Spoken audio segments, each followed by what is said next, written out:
This conference will now be recorded.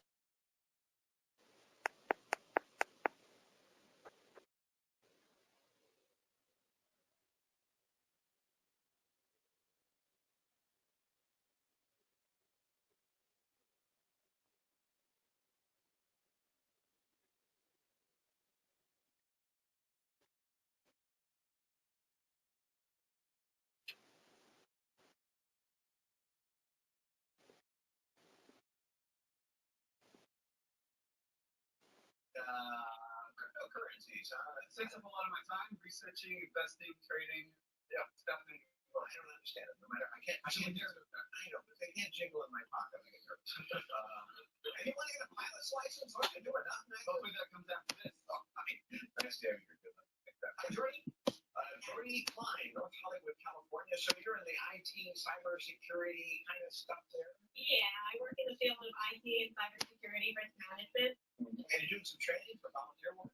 Yeah, so I'm currently training to be a volunteer court-appointed special advocate for foster children in LA County. Good for you.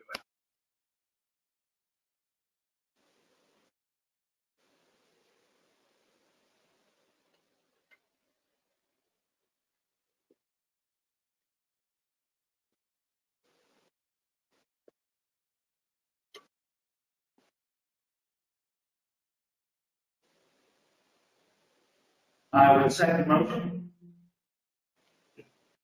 Steve Natalia. Ari, no, I. Brett Simons, aye. Now you get it. Okay, I'm gonna open the nominations for chairman of the board of selectmen. Are there any nominations? Yes, I nominate Maureen Dell. I would second that nomination. Steve Natalia. Brett Simons, aye. Okay, is there a motion, motion to appoint selectmen personnel here for the board of selectmen? Yes. And motion to appoint Chairman Dell. I would second that motion. Steve Natalia. Already we received. Yeah. Last one.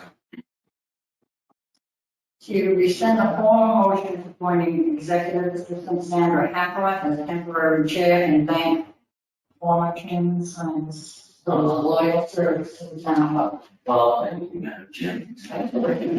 That.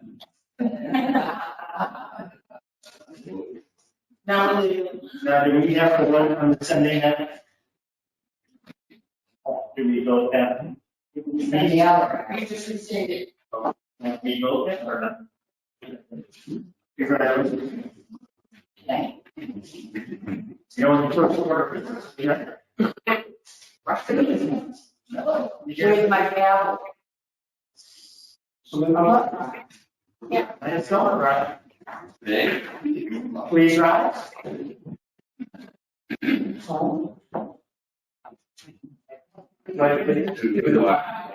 United States of America and to the republic for which it stands, one nation, under God, indivisible, with liberty and justice for all.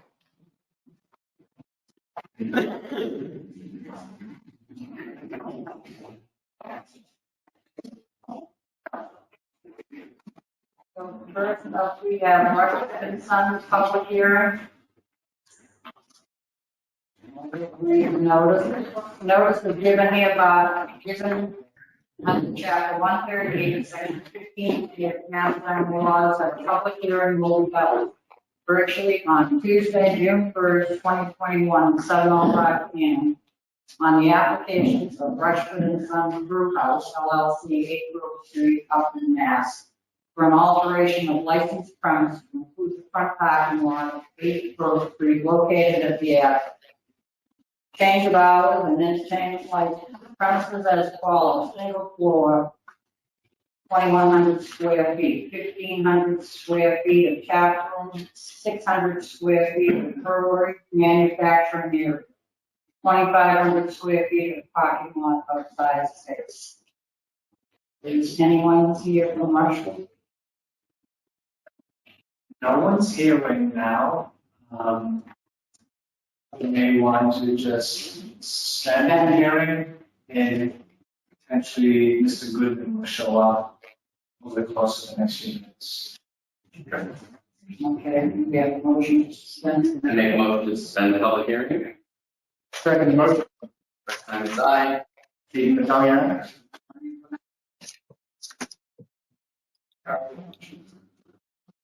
Madam Chair, question, if I may, you to the town manager. We still have to do the, we'll do you roll call vote? Roll call vote. I don't think so, no. No. No. What was virtual? Yes.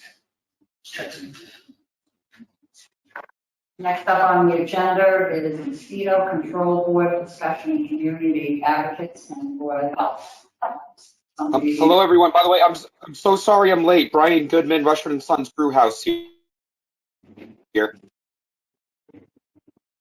Am I too late? I hope not. Hold on a minute. You want to finish that? Yeah. Okay. All right, Brian. Make a motion to reopen the public hearing regarding Rushford and Sons. Second motion. Majority action, unanimous action. Okay.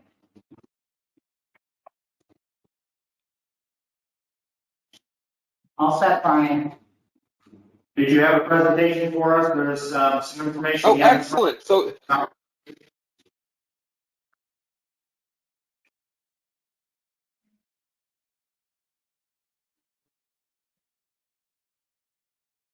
Yeah, he's so mean. Brian. Do you have a presentation, Brian? first of all, thank you so much. I am so sorry about my tardiness. Having a little bit of test here, but of the ground. I'm sorry. Hello. We can hear you. Hello. Can you guys hear me? Yeah. You can hear me. Excellent. So we did file the change for the liquor license to amend the grounds to cover the beer garden that was allowed during the COVID restrictions and to make that permanent. We did want to extend our allowed selling hours to cover a longer time to give us greater flexibility to serve the community and have the ability to serve community and do different community events. And we did also put in the application for our entertainment license so we can have some options in terms of, again, scheduling certain community events and providing entertainment for the families of Upton.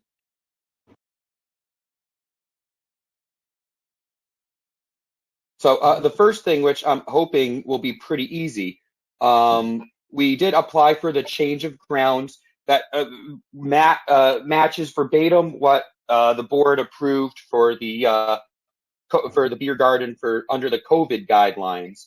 And I think now that we've been doing it for the better part of 2 months, the community seems to really like it. I think it's a thing that shouldn't go away.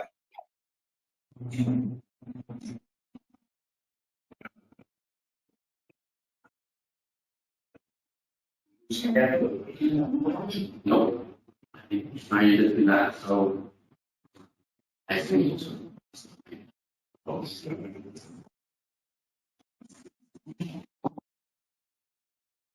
So essentially, there's 3 parts to this application, right? Essentially, we have the wanting to make it permanent, the option of serving outdoors with beer garden.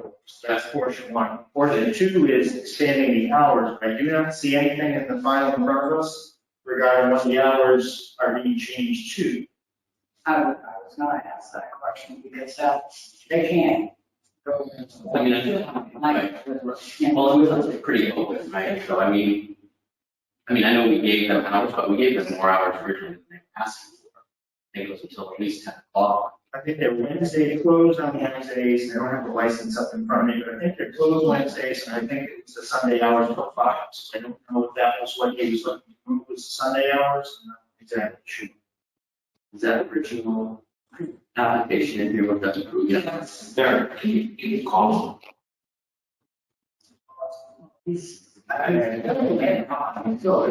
yeah, but we can't hear it or we can't hear him, so we should maybe back on the phone. We can. I think if you can set up a phone, right, we can see that. We can still discuss, so to your point, Steve, those things are all accurate. So I am fine with making the outside patio liquor articles. I don't have a problem. Because I think it's been a great activity, it's been a great draw to get people downtown, people are enjoying it, so I have no problem with that part of it. Most people go that and can't have it. So I don't go on the outside. Yeah, I guess then my only concern is the parking issue. I mean, it seems like so far there hasn't been any issues as far as limited parking. You know, I mean, No, they have them, but then they have up to 90 people. 10. I am sorry. I'm trying to fix my technical issues here. I'm having a real hard time hearing. So I apologize. I'm hoping what I just changed will make it a little bit better for everyone. Okay, I think it's, yeah, I think the parking can be an issue that we need to just watch, right? I think been parking, and people have been parking in that triangle lot that's there. And some people parking across the street, I think, I don't know if they're parking on the library or not, they're parking in the gravel lot, so I don't think that there's been any congestion or traffic issues on Grove Street. I think it's, yeah, something we definitely need to watch for. yeah, we're only thinking insofar as with no indoor serving, we wanted to grant them as much as possible outdoor space as we could. Now that indoor serving is back in play, my only concern is now we used to let that issue of cars already back onto Grove Street. So I think that's just something I want to be mindful of. We may have to reduce that area of the outdoor beer garden, just to give automobiles the opportunity to turn around in his property instead of being able to turn out onto Grove Street. And I just see that as a safety issue moving forward. Well, how many actual parking spaces does he have? I thought I remember it as 6, but it could be 8, not exactly. Do you recall there? I don't know, Brian. We have 6 parking spaces right now marked off on the property. Yeah, I mean, I mean, given what we're trying to do to support small businesses and local businesses in town, I agree it's not ideal to have people backing onto a road or pulling out onto a road. Taking it out of, an establishment, but people like the super do it, they're backing onto the road all the time, people parking on the side of the road, and, that's a busy road into a street, so given what we're trying to do to support and encourage folks to bring people downtown, okay. Okay. Yeah. Were you thinking, Lauren? No, I would go along with that. Oh, yeah. Again, it's just something I want to be, watchful of, if you see it as potentially safety. Yeah, so, but I'm okay if you want to stand down. So, should we go? I run the motion, yeah, Individually, okay. So I make a motion to make permitted the outdoor, the license change amendment to allow outdoor seating and serving of alcohol for restaurants. With second motion, Steve, you without that? Orange and line and then second. So then the second part is, The other part. We want to talk about that. it's only one and five. That should be. Are these covering, these are like an hour?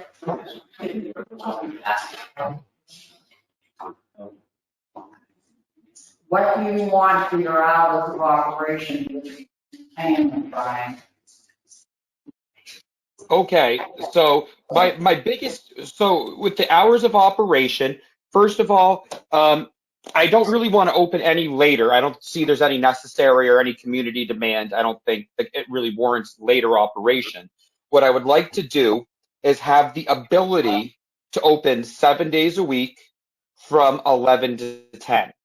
And we will not be open 7 days a week for 11 to 10. But however, if there's like, for instance, what I've been finding is I have a group of teachers that reached out and said, hey, the last day of school, we're getting out early. We'd like to go there. We'd like to bring some lunch and go there for a few beers. Well, I can't open till 2.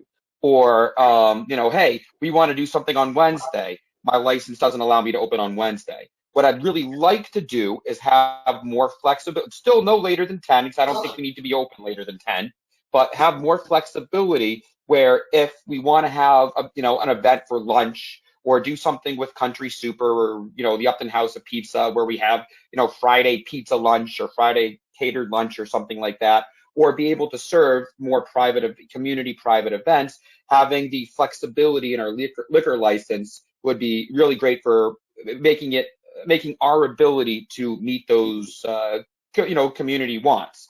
So again, still no later, but being able to open on Wednesdays and being able to open up a little bit earlier for lunch events. So you would go with the entertainment until 10 p.m. at night? So for the entertainment, it really depends on what we have. So you guys, I'm sure have noticed, I pretty much checked every box that was on that entertainment license. Again, I want to have the foresight because as much as I loved having my technical difficulties trying to get into this meeting, at some point to do these meetings, I'm going to have to show up, and I can't do these in my pajamas. So giving us the biggest flexibility for different entertainment and community events would be great. What we have in mind is stuff like, dance lessons, having a kid with an acoustic guitar. I know I talked to Mick over at the owner of Nevermind about doing an open mic night. I'd love to have any amateur stand-up comedians, stuff like this. And the broader the entertainment license I have, the way I see it is, the more I can just say, hey, we're going to have an open mic night. We're going to have salsa lessons without having to go for one day unique event licenses or anything like that. We're not interested in having, particularly loud concerts, no heavy metal, nothing that, again, with the exception maybe of stand-up comedy, nothing I wouldn't bring my 4-year-old to. So you want to change your hours to 10 a.m. to 10 p.m.? 11 a.m. to 11 p.m. Believe me, as much as purely from a business standpoint, I'd love to, if I could find somebody to start drinking at 10 o'clock in the morning, great. But realistically, I would think 11 a.m. to 10 p.m., 7 days a week. Not that we would be open for that long, but it would give us greater flexibility to serve community needs. I think the point is that on Saturday, you open at 10 today, so I don't think you want looking to change that to 11. So right now, your license allows you to open at 10 a.m. on Saturdays. Well, yes, you're absolutely correct, and that's the earliest day that we have to open. And again, I'm not going to be opening at 10 o'clock on a Tuesday morning unless there's a real pressing need to. But my whole thought process behind changing the hours is that for the teachers that want to have a nice lunch to beer garden for the last day of school, it would be nice to say, well, I can't serve you until 2 o'clock. It would be nice to say, yeah, come on by after school. I can serve you whenever you get here. I've always maintained, and I know I read this somewhere, when you hold a license, you have to be open those hours that your license provides. Even years ago, we had a license to automobile and seconds. If you post hours, those you have to be there. So as much as we'd like to help you, and I'd like to give you that flexibility, we can't give you, 10 a.m. to 11 p.m. every day of the week. You have to be there all those hours. So it's just, unfortunately, it doesn't work. We can't give you that type of flexibility. And I think looking backwards, I think a member of the public had mentioned, I want to say it was an AA meeting that was Wednesday nights, and I thought that was the reason why we had agreed Wednesday nights were not available. But I thought that was just when we were looking at doing it this next door here, but that was going to be sharing a parking lot with with the church, so I don't think that's a consideration. Okay. Okay. Yeah, I was going to say I don't necessarily have a problem with Wednesdays either. Yeah, I mean, from my perspective, having them open at, giving them the flexibility to open from 10 a.m. to 10 p.m., 11 a.m. to 10 p.m. is fine. I don't have any issues or concerns at all. Would it be still at 10 p.m. on Sunday if it's 11 a.m. to 5 p.m. holidays for ABCC regulations? I mean, the Rose Garden is open until what time on Sunday? Like other, or,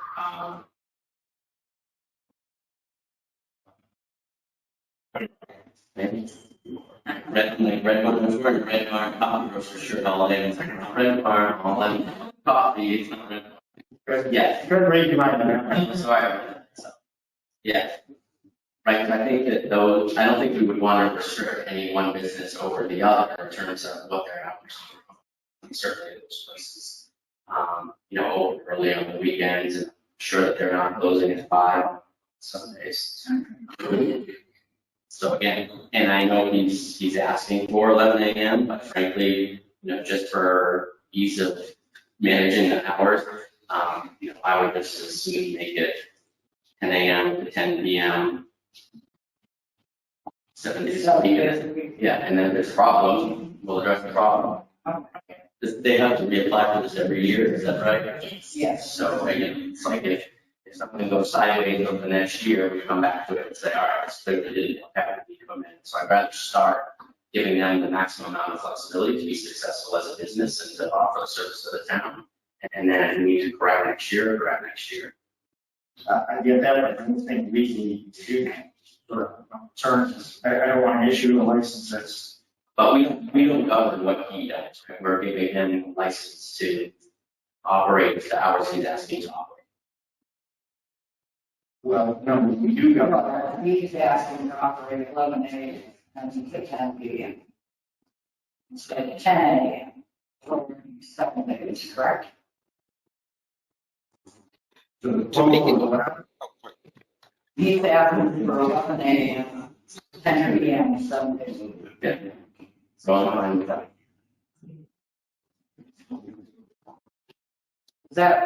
That's what you want, right, Brian? Yes, and again, I'd be fine to do 10 a.m. to 10 p.m. because we already have the 10 a.m. Approved on Saturday. And by the way, again, if I need to get my attorney to kind of look over the language for the state or for the LLA, I can do that. But just reading the liquor license, it says alcohol may be served on these hours, not will be. So my thought process, again, I don't know, I don't pretend to be an expert, but my understanding is that gives us the flexibility that we may serve alcohol on that time frame. So we would love 10 a.m. to 10 p.m. I don't think I'm going to be pouring a lot of beer at 10 a.m. on a Tuesday morning, but if there is a pressing demand for it, I would like to have the flexibility to meet that demand. And I'm not staying later than 10 p.m. because I got little kids, I'm old, I don't want to stay out late. We're not a sports bar.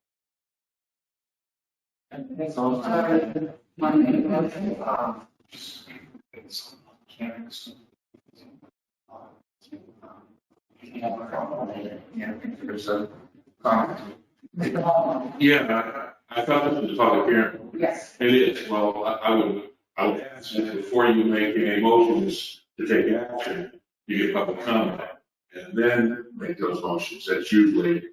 That's what we just did. That's why you're I talking. know you already made motions. No, we haven't. No. Yeah, you did it. No, we didn't. On the beer garden, You did, you did. Oh, on the first part. You did it. Hours, yeah. Mm-hmm. Sorry. Okay. This is your. So any comments on hours, I think, really should. I think to 10 o'clock was late. If there are neighbors there, I think you have to check with the neighbors to see if they have a objection to 10 o'clock closing. Just, It's 10 now. well, We're not changing that. what he's added is, he's added some stuff to the. That's a separate discussion. Okay, okay. Correct me if I'm wrong, but I did send out the abutters notices for neighbors that were interested in weighing in. Isn't this the opportunity? Did you have any response from them at all? We did not. Nope, and I don't see anybody here. I don't see anybody here that wants to make a comment. Any Maybe it's 3 hours. Great.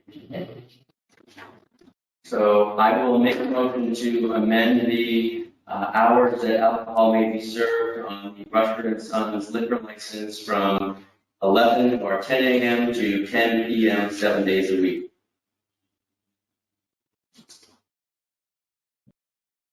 Ten AM and 11 AM right here. 10 AM or 10 PM. Second motion. Aye. I unanimous vote. All of us. All those in favor? No. It used to be an online. Yeah. Now, the third part is the entertainment part. Yeah.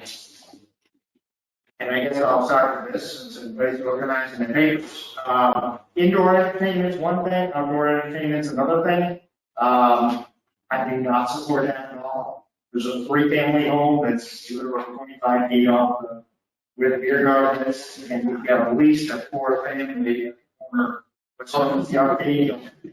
So I just think to have outdoor entertainment, whether it be music, open mic night, whatever it may be, that is way too dangerous for me, for the public, and that's people leaving music there, you can't hear traffic, and you're gonna ask people to walk down Grove Street to where they're parked, because again, if you've got music there, you've only got 6 parking spots, so as far as entertainment, outdoors, I'm an absolute no on that.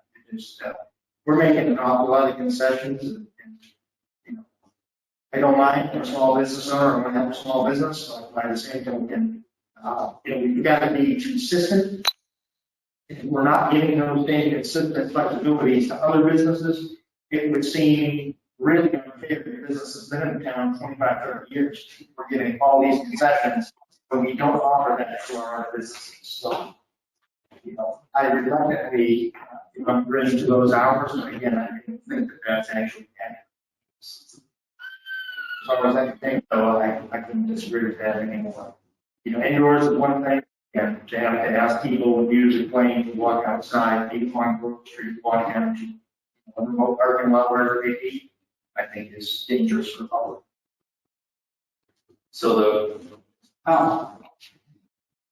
Well, I have a problem with all the check boxes. I mean, you're opening it up to dancing. We have to follow the same rules as nightclubs, dance halls, discotheques, and bars. What in particular are you looking for entertainment? Well, again, to be clear, I'm looking specifically for flexibility to see what I can do to serve the community. So, like I've been saying since we first approached the town, we are interested in nothing other than a community-focused, family-friendly establishment. And again, when I say dancing, when I say amplified music, I'm talking about things like a kid with a guitar, maybe 2 kids with a guitar. I would love to have a salsa dancing night, because salsa lessons is a great way to get in a great date night for a lot of parents and a lot of the community, stuff like that. I would love to do an open mic night with other, downtown business district business owners. I would like to, again, potentially just for me, because my wife and I love stand-up comedy, it would be great to have, amateur local stand-up comedians be able to perform and talk into a microphone, these kind of things. We're not again, maybe I'm wrong, but in my focus now being interacting with with my audience in Upton and beyond, I don't think we're going to have a lot of demand from our crowd for dance clubs or stuff like that. And I'm no interested in I don't think we're having heavy metal concerts at the family friendly establishment where we offered, sidewalk chalk to kids. I don't think that's happening. But realistically, we would like to have again, using that word flexibility, the flexibility where if we do get something that would fit well for our family-friendly, community-focused culture, having the flexibility to book them without having to do a butters notices and again, as much as I love talking to you guys, and without having to, with being able to skip the step and schedule the salsa class, like that would be, just, I think really great in a community service. Just for visibility, both Red Rock and the Rose Garden have licenses that allow outdoor entertainment and music. So that is something that we allow and offer to other similar type venues in town. I agree. I don't, I'm very mindful of the neighbors. I don't like the idea of just checking off every single box that applies, just sort of in principle, so that you can have a green light to do whatever it is you want to do. I think if there's a Monday night, I think if there's a Riding on a shooting star, fine, those kinds of things, as long as they don't go too late, it's not a problem for the heading out neighbors. toward a We tree. have voice ordinances. But Far don't know as what they even are. closer General businesses are doing than it awareness. seems. What's in residential area, was filed for certificate. Moving through the cloudless This time of year, skies, so I don't think absolutely there's some governance around heading that. out toward the moon. I don't support lane shows of any description. I am dancing Given that it's too. on a main road, I don't think that would be a good idea for neighbors. Use of an amplification system, I don't love that. It's not a huge space. I don't know that it would be necessary, but I recognize that if you're playing an acoustic guitar or, you're doing a comedy night and you want to be a little bit above the noise in the crowd, okay, but I'd be very concerned with the volume of that. Dancing, it doesn't matter. Dynamic audio and visual show, again, there's going to be, for me, it's all about volume and lights. Right, like you're going to have lights shining everywhere, that's not good. If you're going to have anything that's out, whether it's a person talking or a band, I don't like it. But, Checking all the boxes, using the. well, that's what I'm saying, right? Total, which is, I wouldn't support all of them. And I don't know how we can put some constraints on it or what the right approach is to do that. What is the license for Red Rock and Rose Garden?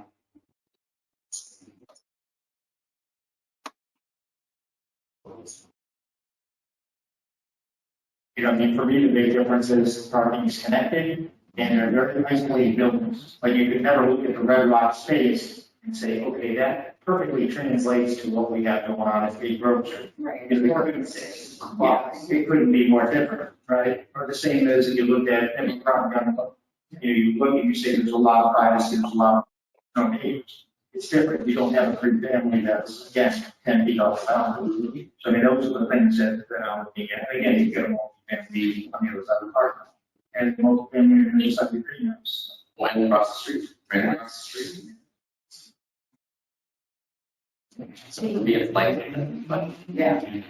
The entertainment license for the Red Rock, specific to entertainment allows live entertainment, recorded or live music in condition that no indoor music will be conducted after 12:30 p.m. to 11 p.m. and no outdoor music will be conducted after 9:30 p.m.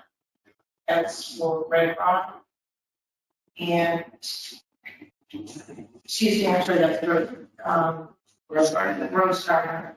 I'm sorry, Red Rock is, no indoor or outdoor music will be conducted after 10 p.m. It allows for live entertainment with recorded or live music. Steve, they are, more remote. So, we have a lot of neighbors down. Yeah, no, yes. Just in that area. You know, at some point it's going to constrain the location or what have you. Real estate you bought is next houses. So you want to be, and I know like it's wrong. It started as a small business, they were going to do beer, and now they're trying to that.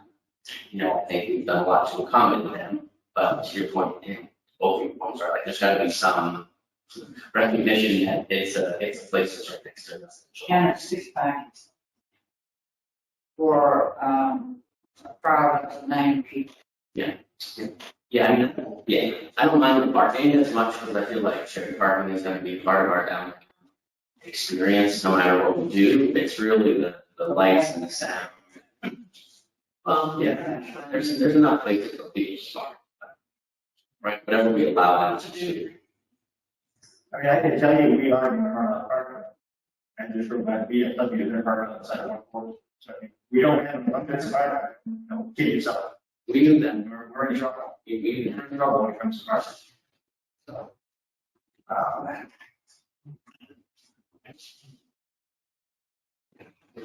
I mean, is there any, like, what if we just said no, because again, I don't know the answer to this.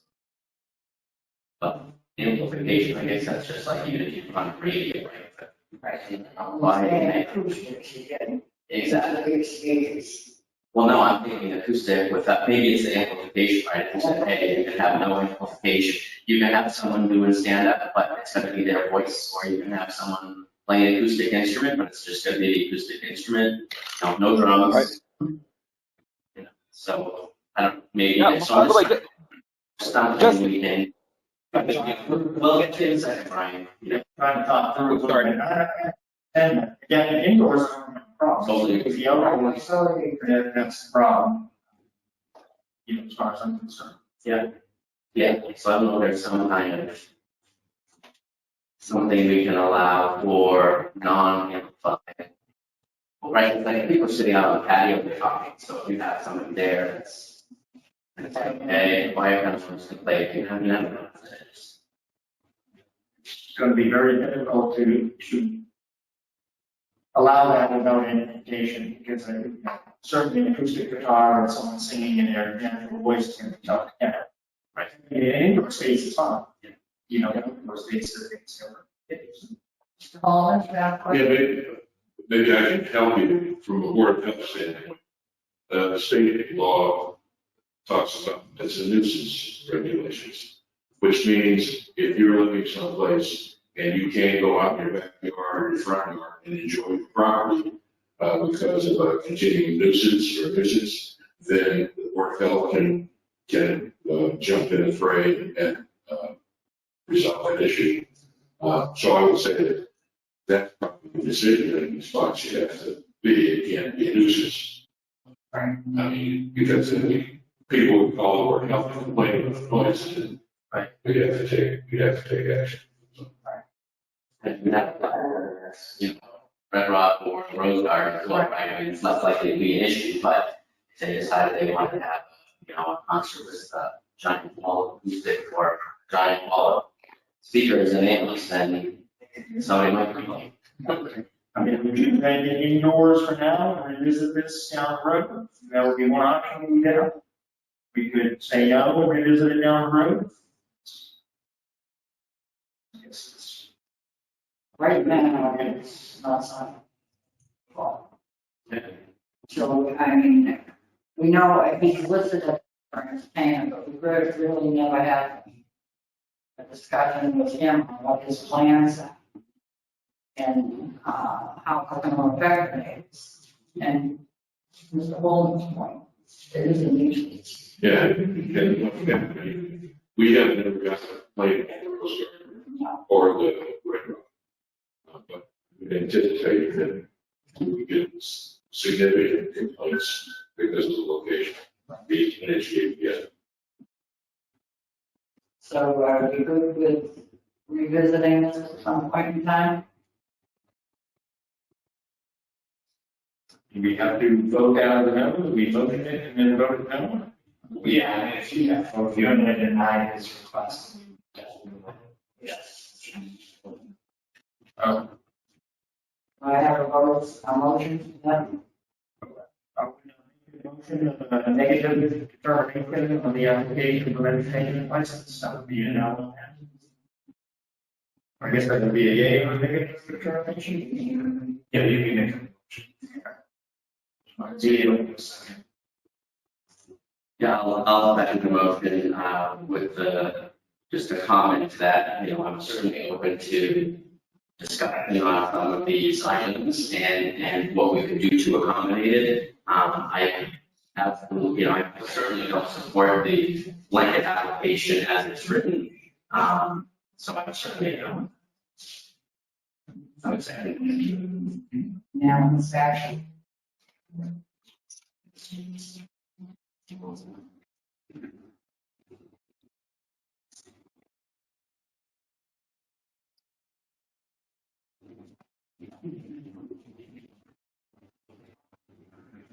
Mr. Coleman, do you want to speak to the veto control? Sure. Are you closing the hearing? Okay. You got a man again? One, yeah. It's, Public hearing is closed. that's what we killed. That's the first time I've ever used one. You can, but you don't have to do it. Yeah.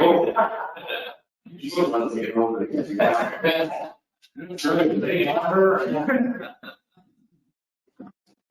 what'd you do with the rubber one? Yep. Good cheers. I put you in discussion on the mosquito control, right? Yeah. Well, I suppose we have the mosquito control, a group that citizens want to make a presentation or have a discussion about. Yes. Yeah, go ahead. I think we can ask him on the agenda, and I think Marcella is gonna kick it off. Okay, I'm sorry, I'm not hearing you very well. All I heard was my name, so I'm going to start talking. I'm Marcella Stasha from 211 North Street, and I'm here to propose that the select board form and appoint a group of individuals who would be able to develop a mosquito management and control policy. This would be for us to be able to opt out of the state spraying that is proposed, not for this coming year, but we would spend the next few months working on something that could be implemented in 2022. We've developed a mission statement, which reads as follows. The goal of the Upton Mosquito Control Task Force or Committee is to support a mosquito monitoring and control plan in order to prevent the spread of mosquito-borne diseases. This plan is intended to be presented as an alternative to aerial spraying by the Commonwealth of Massachusetts and as a viable alternative to participation in the Central Mass Mosquito Control Project. The plan may include options for educating the public, monitoring and testing mosquitoes, options for control of disease-carrying mosquito populations, and a proposed budget to implement the plan on an annual basis. The committee shall consist of 5 to 7 members with at least one representative of the Conservation Commission, a representative or appointee of the Board of Health, a member of Sustainable Upton, and other interested individuals. The committee shall prepare an annual report. The group shall meet monthly with additional meetings scheduled as needed. So that is where we're at now. I will leave it to Chris to make a statement, and then anyone else from our group, I see a number of them attending here, might have something to add. Thank you very much. Thank you. The state's document, Mass General Law, Chapter 252, Section 2A, D2, entitled Mosquito Application for Mosquito Opt-out of SRMCB spraying, states the following. An alternative mosquito management plan is required for a municipality to opt out for spraying conducted by the State Reclamation and Mosquito Control Board. And this is what we propose to help the Board of Selectmen accomplish. As requested by the Board of Selectmen at your May 25th, 2021 meeting, we met with the Board of Health during their meeting on May 27th, 2021.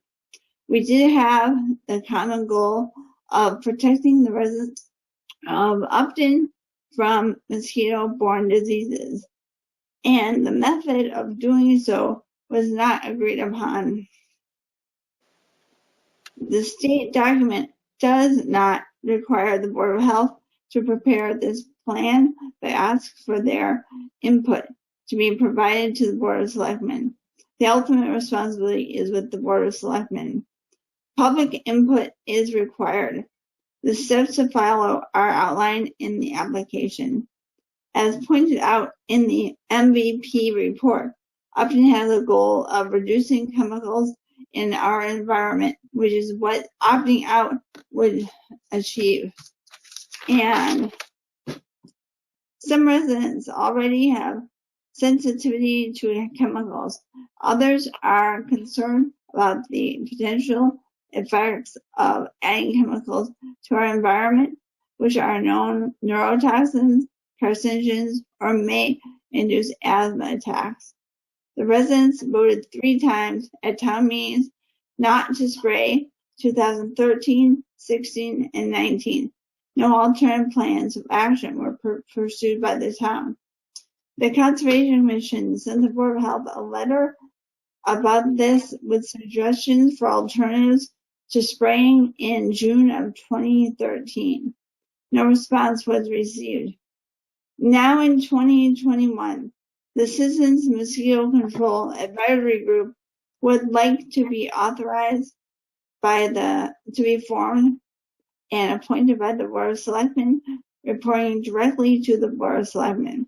Their task would be to draft an alternative mosquito management plan required by the application for municipalities to opt out of SRMCB spraying for the 2022 and 2023 season. Because it's too late for this to be for 2021 to 2022, the group can educate residents of ways they can deter mosquito population growth. Now I will turn this over for additional comments from members of the group. And I see a few people who are here.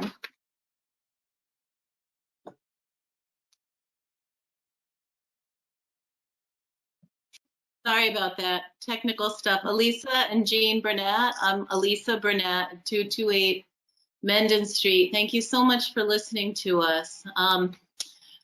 I guess one of the things I would like to say, first of all, is I totally respect our Board of Health. I agree with everything they do and all of their decisions, except the fact that they are more in favor of pesticide spraying than I am. And as a 2-time cancer survivor, my oncologists have told me that the chemicals in our environment are causing more cancers than they've ever seen.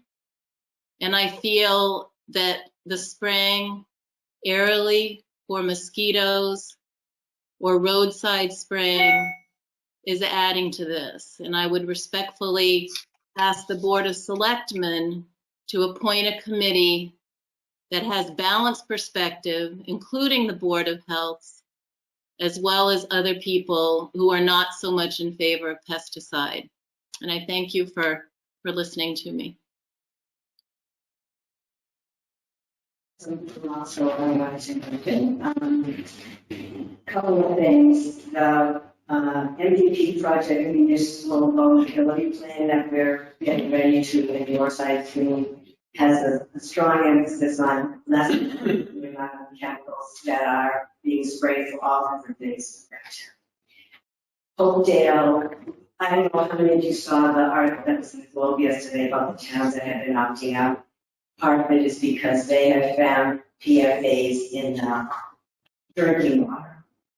Most of those towns were either northern and western Mass, but Hopedale has recently tested high with PFAs in their drinking water. That just heard today, so it is official, they have found that.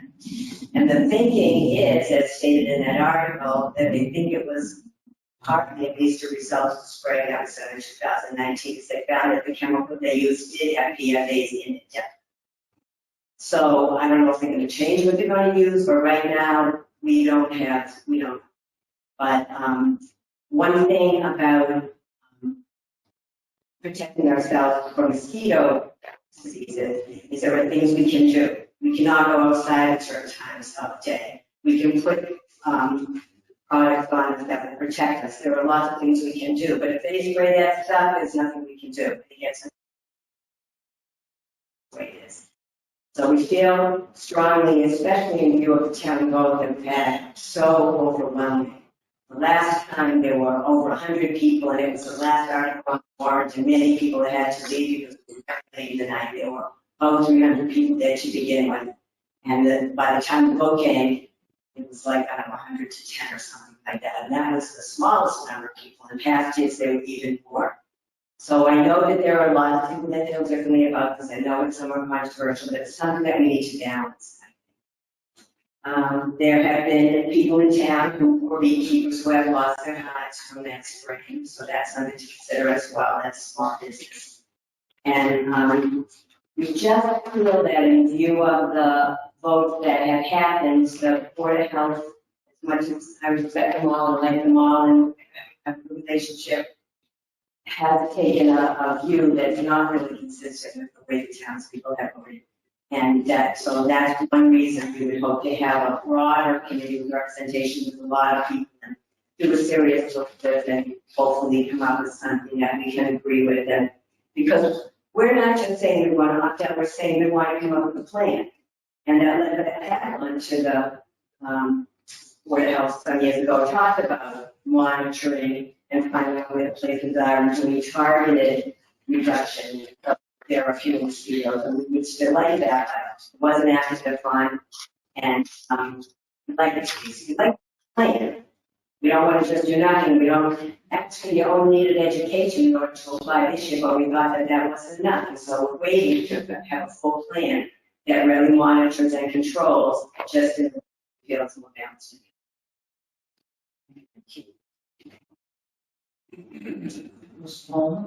Well, to clarify something right now, Board of Health is saying, didn't have a position for or against the spraying, going with the Worcester County or Worcester Spraying Association. It was an option that was available to us.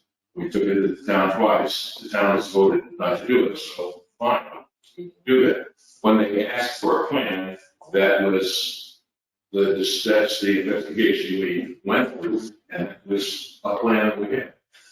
We had no control over what the state decided to do last year in spring. It wasn't that was out of our purview. We had no control over it. I wasn't particularly excited about it. Didn't have a choice. The mission statement that they gave wasn't really a mission statement. I really think that the mission statement should be 2 or 3 sentences, no more than that. The way we commence the committee, it makes sense. The things we want to do, I think, makes sense. I don't think the committee should be any more than 7 members. I think it should have a board health member and a selectman. And I think it should be, because the Board of Health will be the people that probably have to enforce and administer this. A probably committee should be appointed to the Board of Health. Obviously, the state says that the selectmen have to approve it. That makes sense, because it would be something the town commits to. The final judge on this will be the state. State determining whether or not it's a viable solution. I think that we can probably, I think the committee can come up with something. Makes sense to me. So that's kind of where I think the board sits. Okay. I mean, I think that, You know, it's a situation where you have 100 people at a meeting, and you and I get on this because you believe that that's the vote of the town. I do not. 100 people is not the vote of the town when you have 8,000 people. Now, to me, there should be some way of getting people in the town to vote other than going to a town meeting. Because that would be a true vote of whether people are in or not. I would never believe in anything that would stop an individual from springing his own problem. Because to me, that's a choice of whatever they want. Now, the other problem that I have is, here you have somebody from the Conservation Commission that's against spraying when the stuff that they control is the cause of the mosquito. You got all this water area that's swampy, and that's where mosquitoes are breeding. And yet, we don't want to spray it. Well, this committee would work through the board. We prefer that, yeah, we prefer that it be an independent committee with representation from that, and we feel as if that's the way the state sort of set it up. What the state has said is the Board of Selectmen appoints the committees, there's a public comment period, and the Board of Health needs to be consulted. That was their words. No, I think it's a point of committee, I think it has to be approved through the board. Through the selectmen. Was it there? The Board of Selectmen have to hold a public meeting in which a plan is presented at that public meeting that has been approved in consultation with the Board of Health. Okay, so. but it doesn't say anything about the formation. If I could just circle back for just 1 minute, just a comment that Elisa Burnett made. Elisa, I think I may have been chairman at the time, but we as a board had pretty much echoed your thoughts, which was, I disagree with you, that it's gone before the people on 2 different occasions, the people have opted out, it's not one, it's a pretty clear message, we've received a lot of emails. Clear message, in my opinion, from the taxpayer and the voters in town, they do not want aerial spraying. So having said that, our opinion that we rendered was, we can come up with a preparation plan, a mitigation plan, whatever, however you want to terminate it, but it can't be aerial spraying. We can't circle back and have aerial spraying. Again, I agree. I think that the chemicals, very dangerous at many different levels, whether it be drinking water or cancer causing, whatever it may be. Those are probably one and the same. Yes, I'd say. So I think ultimately we want to be prepared. We want to get that dialogue up here. And again, I look at it as I don't want the outcome to ever be, okay, we're going to get into aerial spraying. Totally agree. So I think, okay, very good time. Totally, and that's why, and I think that some of the concerns that the folks that are presenting this evening have is, we know that members of the Board of Health have voted on record for allowing spraying or encouraging or supporting spraying at the local level. Al and I we've had conversations about it, Al. Well, it's not, the board did not vote to spray the aerial spray. The Board of Health voted to join that organization. Okay, that's what we voted on. Be specific. Okay. Which includes. Well, I mean, that was an alternative. The one thing here is that I think there's confusion. So I'm going to clear the confusion up. A town meeting is when the governing body votes. And the voters vote at a ballot. That's the difference. Don't confuse saying the citizens of the town voted not to do it. That's not an accurate statement. The accurate statement is the governing body voted not to do it, which is an accurate statement. 3 times. But so that's the governing body vote, not the voters. 3 times. Okay. Not the voters. 3 times. Yeah. 3 times. So there is a process for it, correct? Right, so the state just set up a process this year in which they are now accepting applications that do work. They took the towns that want to have aerial spraying. But in order to do that, you have to submit a comprehensive alternative mosquito management plan, which includes public education, which is what to being presented today. This group would like the Board of Selectmen or the Board of Health, somebody to appoint a committee to research and conduct an analysis and come back with a plan that then can be submitted to the state next spring. And then obviously there may be some funding resources needed in order for that plan, which is why time is of the essence, especially, our May meeting next year will be on May 7th. Plan we do May 28th, so, if we're going against the time clock as far as getting resources available to support a potential plan for May 28th. And it may not be May 28th next year because they extended it this year, maybe May 15th, so we were thinking you have to have it together sort of, I don't know. Right, we will really have to make that motion. That'd be great. So then we should follow regulations. And our meeting, we have to present a plan, right? So we need to give them resources to do this? Or committee. Like a committee. Form a committee, Right. first. Okay. I think it should be 7 members or 5 members. And composition of committee, so I guess those are the questions you need to decide, and we can put it out on the website to make sure that we have, adequate exposure to all of the persons.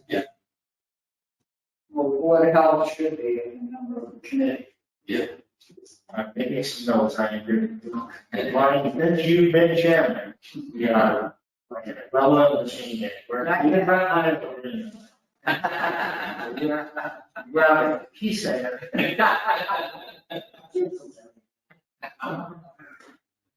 So we should start with the membership then. Are you preference to 5 or 7? I mean, I always think that's it more, so for me, 5 is great, but 7 is great. I don't know, did you guys have a? Well, I would think that if you had a member of the Board of Health and a member of the Board of Selectmen and a member of the Conservation Commission, Yeah. then if you only had 5, you'd only have 2 other people. I would think that if you would go to 7, I'd like to say we'll have to know some education pieces, what we have. So you think it's 7? 7, and if we keep it to that, maybe, we'd like to know where 7 maybe. 7? 5 or 7, reason. Okay. Yeah. So not like we do 7 or on sustainable up, and that's before I ever breathe.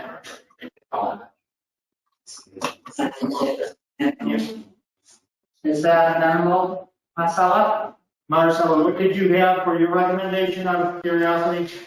I am so sorry. I am missing every other word you are saying. So I'd prefer that someone who's actually in the room with you respond to that question. I don't even know what the question was. I'm really sorry. The sound is terrible. The composition, I don't know if you can hear me, but the composition that you had mentioned were members, was it a 5-member? 5 to 7 members. And is that what you're asking? Is how many members? Yeah, 5 to 7 to be made up of a Board of Health member or an appointee, Conservation Commission member, Sustainable Upton, and other citizens interested. I hope that answers your question. Yeah. Okay. Sorry, So we should put out applications? Yeah, we can advertise this group, and then come back maybe in 30 days. Member,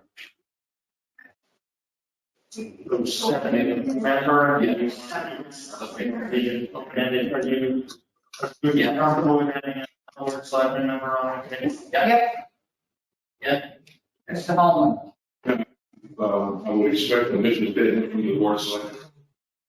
Okay. Publish that in the newspaper. Take up on that. Right off that. We can publish that in the newspaper. long as there's some cost associated with it. You are clearly the guy who has mocked and his walk. Okay.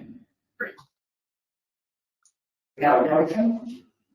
Okay, I would make a motion that we appoint a 7-member committee, mosquito control board, mosquito advocacy board. Proposing of the following, composition of the following members: 1 member of Sustainable Office, 1 member of Conservation Commission, 1 member of the Board of Health, 1 member of the Board of Selectmen, and 3 members at large. Second motion. All those in favor? Aye. And second.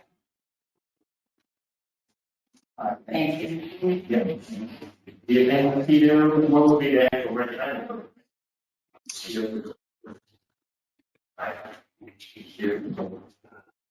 And then, Marcella, maybe, why don't you send us the mission that you put together, send it to Derek, so that we can look at it? He's got it. We sent it. We forwarded Okay, that. yeah. Okay. So I'm looking at it, we'll finalize it, do final approval, whether it's whenever you want. Yeah, it's currently in a draft form. We welcome your input, and we will work with you to develop a mission statement that works for everybody. Great. Thank you very much. Yeah, thank you. Thank you all.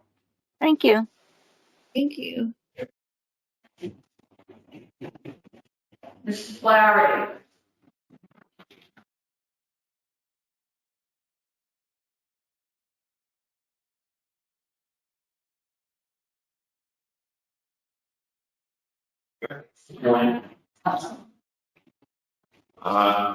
First off, congratulations, Jim. Thank you. Appointment, and as most people know, this is Mrs. Winnell's first time in the big chair. It's been a long time. She sat in the big chair several years in a neighborhood park. So after we get through that. At the last board meeting, there was some discussion regarding the budget, how it was presented, and whose budget is it. So the manager and the group, the chairman, asked that I come to the board to give a little presentation regarding how the budget is formulated.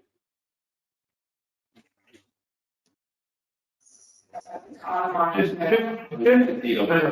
as an aside, that's what I was going to say. It'd be easier for someone, and again, this is a big boy for this. If someone was sitting here, and I think there was something up on that corner for whoever is sitting here, is to see what it being shown. But I think the camera facing you, but it's like a FinCom transfer meeting.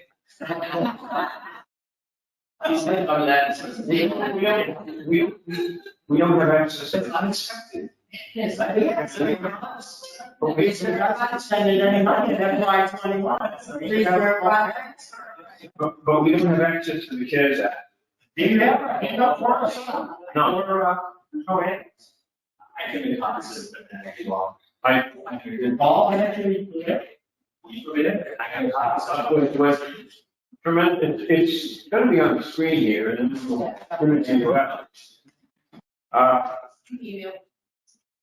Yeah.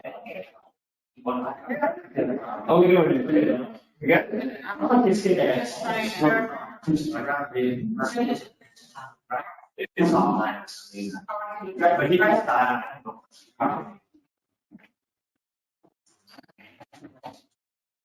And the big one almost is. Yes. All right. Sure they are meeting. I don't think so. Yeah. There we go. I couldn't see it and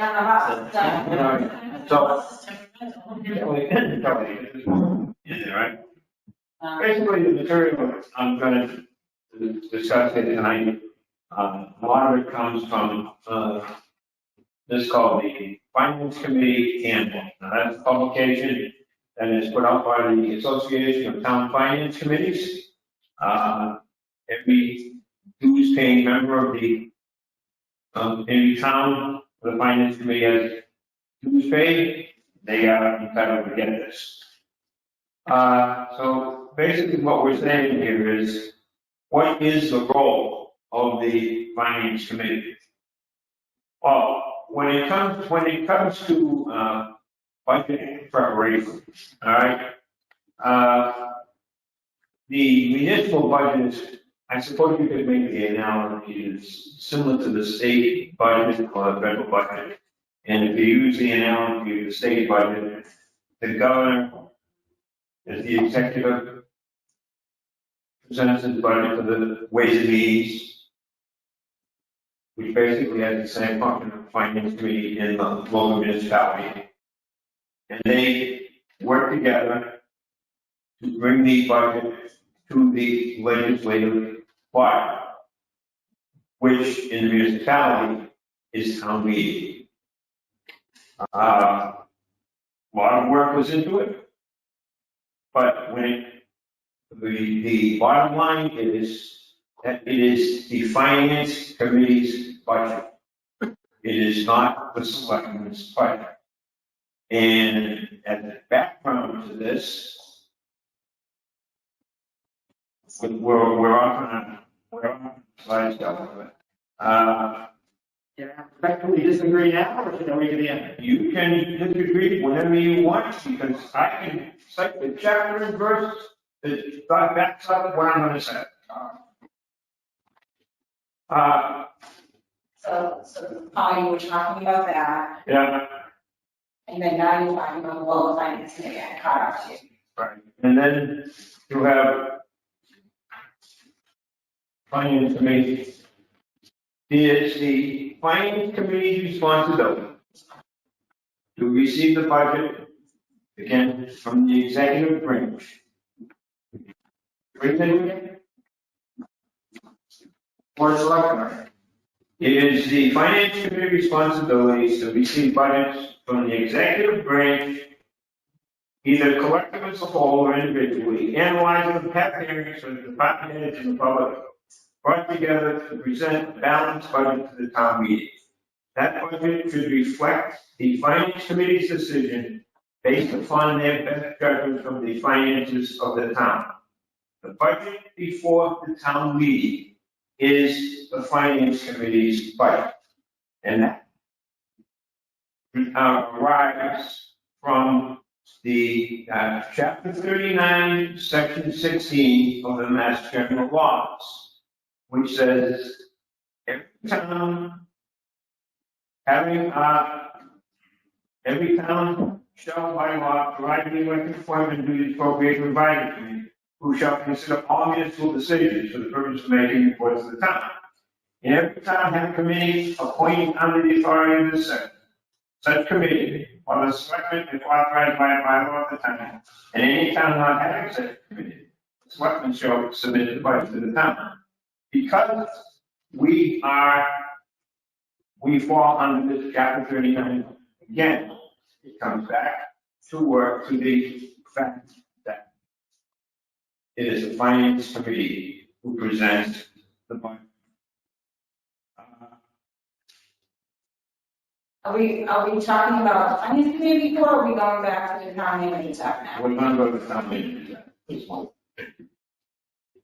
Now, when the manager presented his budget plan early January, which happened to be this 100 and something page document that was presented early in January, he prefaced it by saying that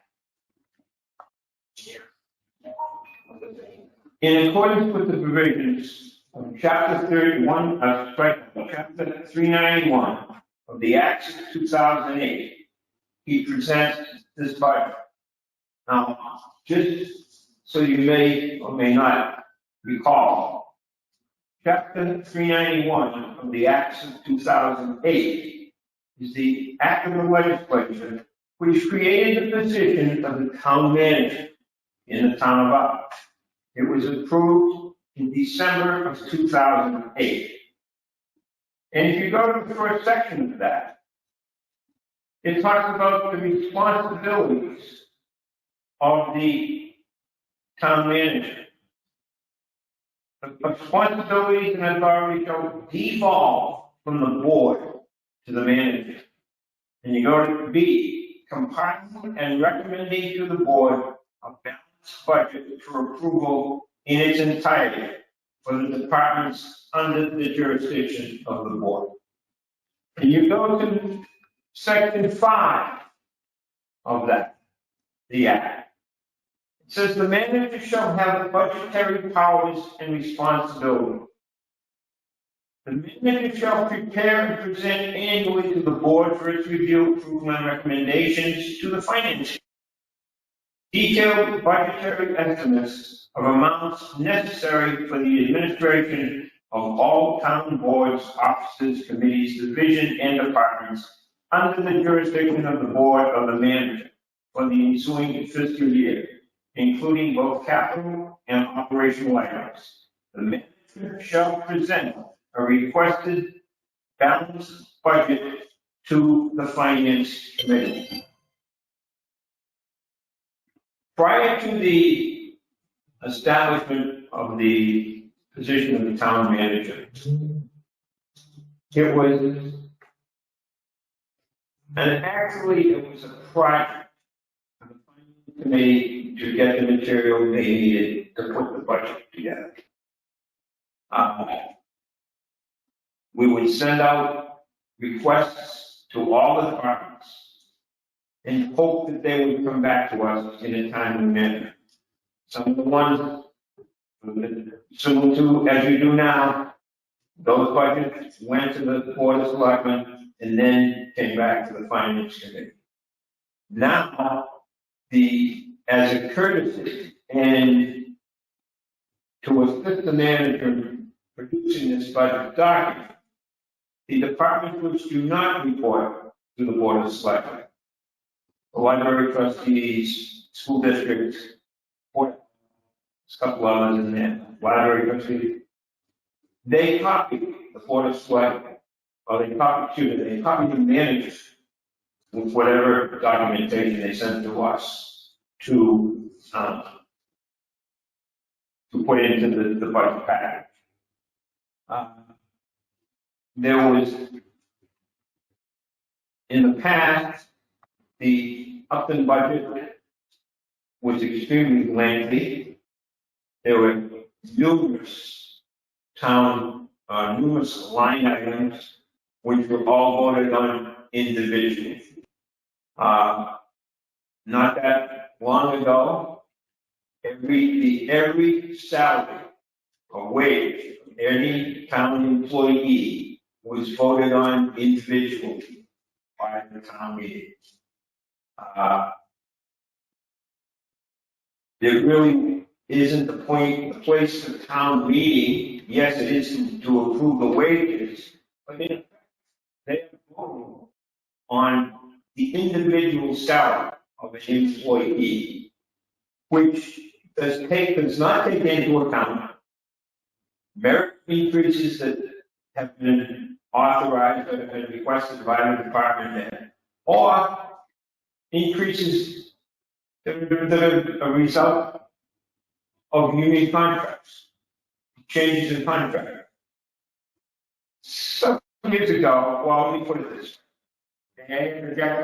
No, I've looked at numerous reports, and a lot of times those budget step increases are put in line with the particular department. So for instance, if it's police, they have their stipend or not the cost steps and lanes, and say it's educational incentives, training incentives, seniority incentives are built into that budget. Not that people can dissect it, but they can see what they bring to that. To your point, Mr. Taylor, in the budget document, that this 100 and something line of page that is presented by the manager,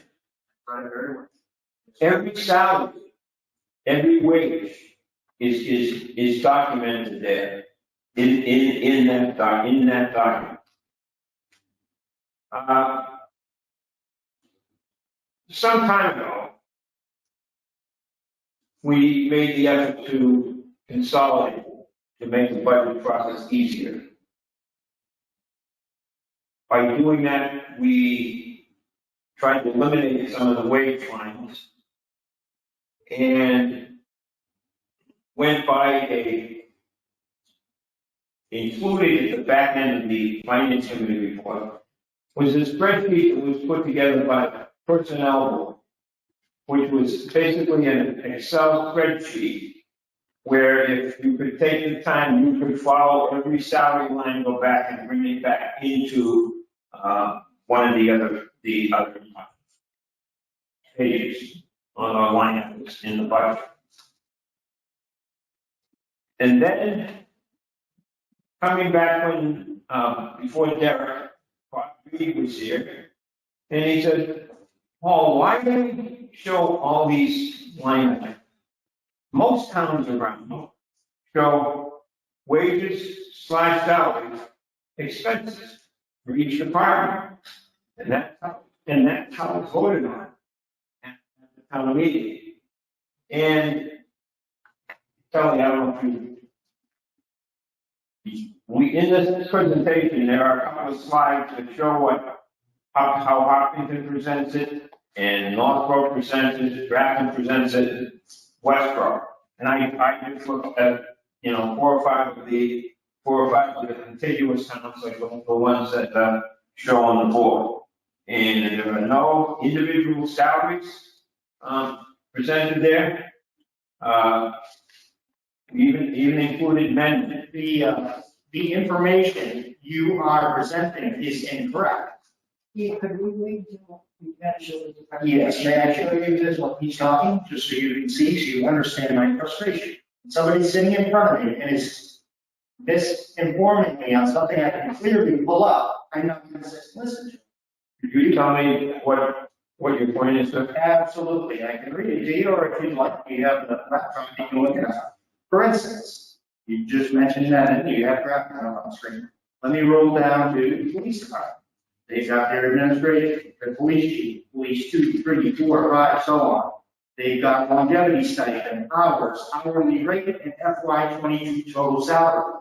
So you're showing me something that's not in the report. So tell me why it's listed to that when I just Googled it, it's right here. Not in the budget that is voted at town. This is what's handed out at the budget. Well, this is not what they voted on, sir. So Let's not go back and forth. All right. Let's finish the presentation. the basic point here is that nobody at the town meeting, there were no questions at the town meeting as to how the budget was presented. Okay. The document was on the web for several months. The manager's budget presentation that had all the budget meetings was there from middle of January or the end of January for everybody to read. Now, I will give you the benefit of one point, Steve, and that is that prior to our change of the voting in the town meeting, that the finance committee report was passed out at the ballot, and the town meeting followed that was after the ballot. So to that point, if people wanted the document in hand, they could have gotten that. But with the change in the way we do business, the ballot is after the town meeting. The only way to get it to the people is, try to put it someplace where it's accessible.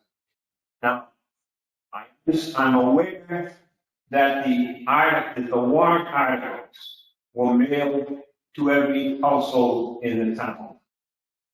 Finance committee had nothing to do with that. I understand that was generated by the board. And by sending that out, I look at it from the standpoint that the people only receive half the information they would have needed.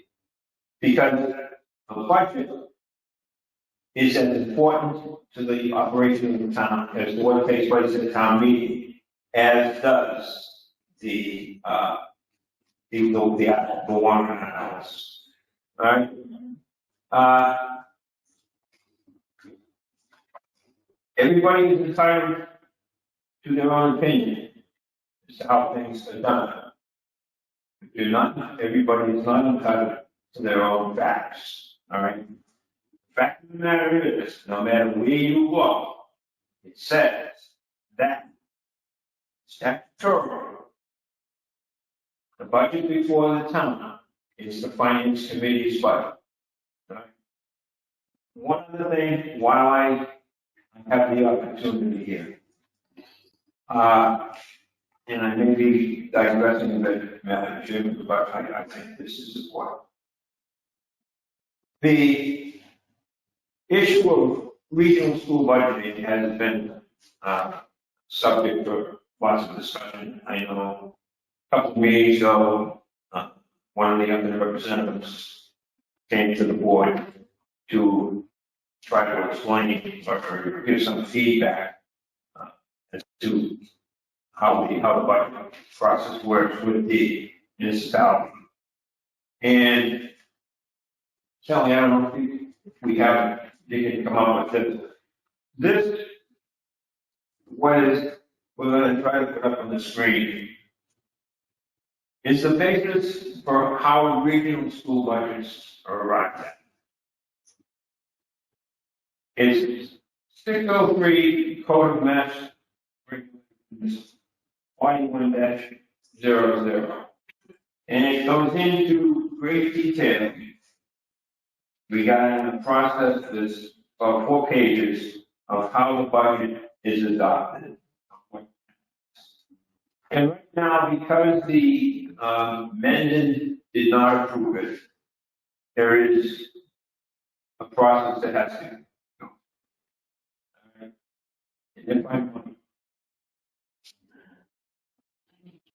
so they all think they have this anyway. If they don't, they have the citation where they can find it. If the budget is not approved by 2/3 of the members, the regional school committee shall have 30 days from the date of disapproval. And we're talking about, in that situation, a budget more than a district of more than 2. For example, that's 13. And when you're talking about a multiple district town, you're talking about, in Valley Tech's case, 13. Valley Tech needs 13 towns to, Valley Tech needs 9 members, 9 towns to approve the budget. Right. If 9 members approve it, it's approved. The remaining towns have to come up away with the way to do it. But if I might, the regional school district comprised of 2 members. If the revised budget is not approved by both members, the regional school committee shall again reconsider, amend, revise, adopt, and shall convene a district-wide meeting at which the revised budget shall be placed before the voters vote. Said meeting. If majority of voters, this district-wide meeting votes to approve the revised budget, such vote shall constitute approval. If majority of the voters at this meeting votes to approve a lesser amount of the budget, such amount will be placed before the regional school committee for its ratification. If the committee by 2/3 vote ratifies this amount, it shall constitute approval. So basically, I skipped 1 second, but it has to, the school district can go back and recertify, which they have done. The town, because we have satisfied the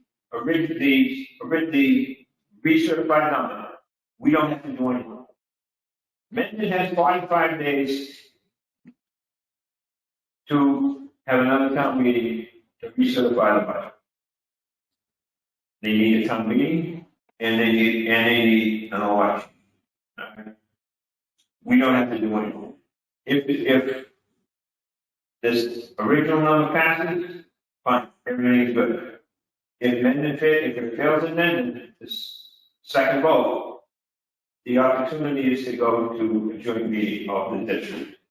So, I know there's been some questions out there, is what happens next? School district they voted the budget, they recertified last Monday night. So now the ball is in the court, and it's to do it.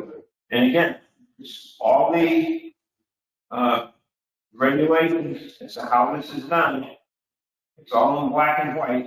And, like I said, 603 CMR 4100 Regional School District Education. It's everything that we do, everything, the budget process, it follows the format, it follows the regulation. It's all done. We can cite chapter and verse as to where it is. How it's presented, that again is a local option. Now,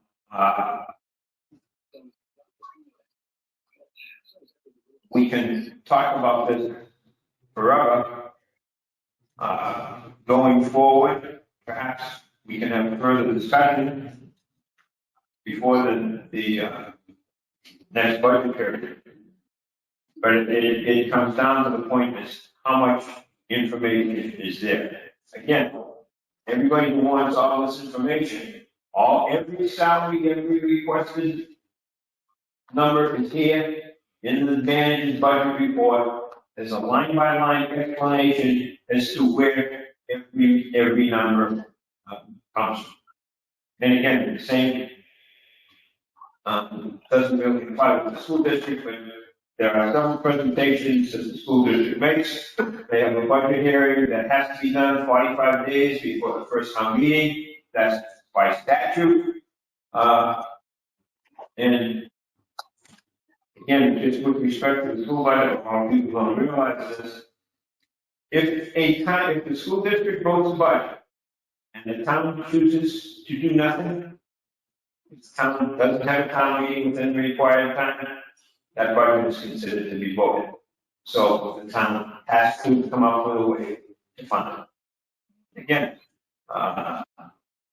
this came up at the school committee meeting a week ago. The district was saying, well, how are we going to handle this? What are we going to do about men? And the fact of the matter is, the school district's obligation, the school committee's obligation is to certify a budget and submit it to the town. It's up to the towns to figure out how they want to do it. One other thing, if I may, you've heard me and you've heard the accountant on several occasions firmer on Proposition 2.5. You can read it several times and you still say it's confusing. Well, you just keep reading because that's the only way to figure it out. There's terms that levy limit, levy ceiling. They all sound the same, but they're different. All right. Proposition 2.5 says you can raise the levy by 2.5%. It doesn't say you can only have to increase your budget by 2%. Other things to consideration are state, your local receipts, and the charity, the state money. All that goes into the process. Have a good year, you anticipate a good year, you probably get more money. Again, it's a constant moving target. And you really don't know what it is. We still don't know what the final number is going to be. There still isn't the state budget that passed. There was discussion budget going into last year, everybody was afraid, oh, we should put this off, the state's not gonna have any money in their work. Stuff you could read out there from different places, that the state's gonna be charged billions of this and that. Well, we still came up with, with a good number of what we had. And going forward, the anticipation is now that there's gonna be increased money from the state. From the charity fee money coming in. So, I think Ms. McCann and I can disagree on this, but the budget that is submitted to the town is a budget that is presented by the finance committee and voted by the people. As I alluded earlier, prior to the Comprehensive Act, lots of time was spent finance committee was fixing town departments. I remember when I was, we were here at 11 o'clock, I hit the select, and give us this, give us this, we'll have to go to print tomorrow, we got to take this up. Well, with the inception of the town manager in 2008, this budget process has become a lot, it's basically become easy, piece of cake compared to what it was when I first started doing this. So, do you have any questions, Mr. Devian? The detailed salary information, isn't that online somewhere? Yeah, so it's in two places. It's in this file in the town manager's budget recommendation, which is released in January. It's one place. But for a real comprehensive look at how much each town official earned, it's in the annual report. Right?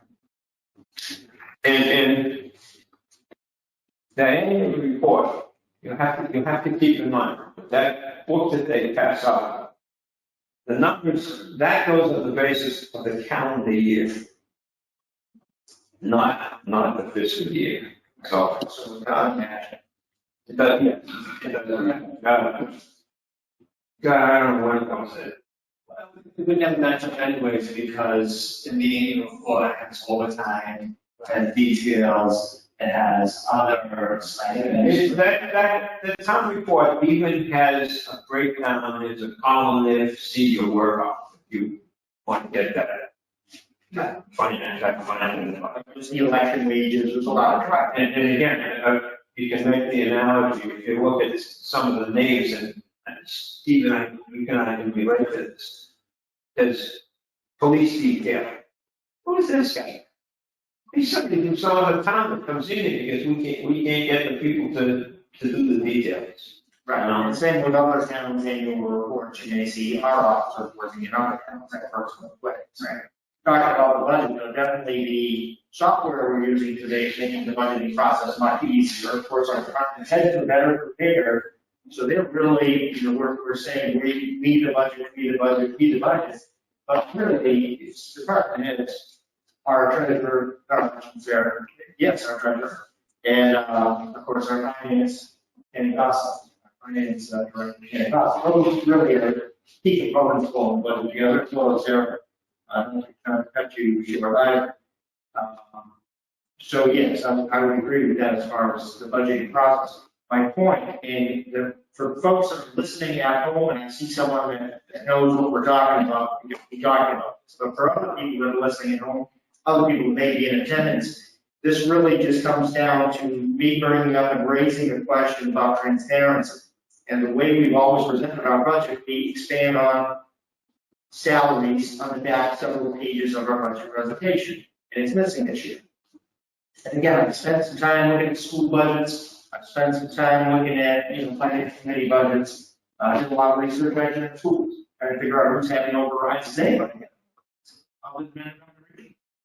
And, it's really actually very difficult to find another school district that is having an override.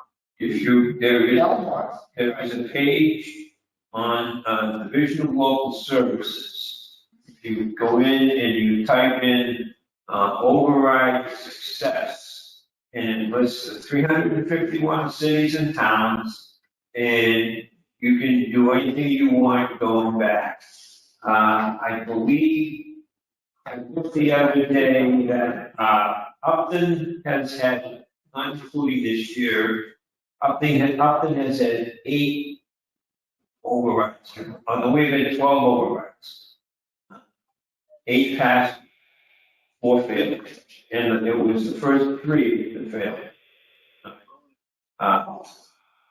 Now, there's a difference between an override and a debt extinguisher. You have to understand.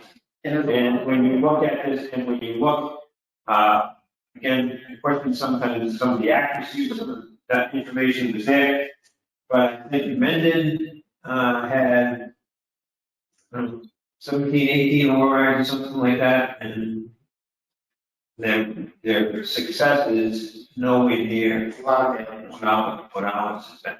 And most of the men and most of the other ones have been for the education process. But again, My point is really coming back to transparency. And again, you're showing me a very, very small bracket of amendments able to pull them up real quick. I look at theirs, I look at Grafton's, I look at Blackstone, Hill, but I look at a lot of different towns.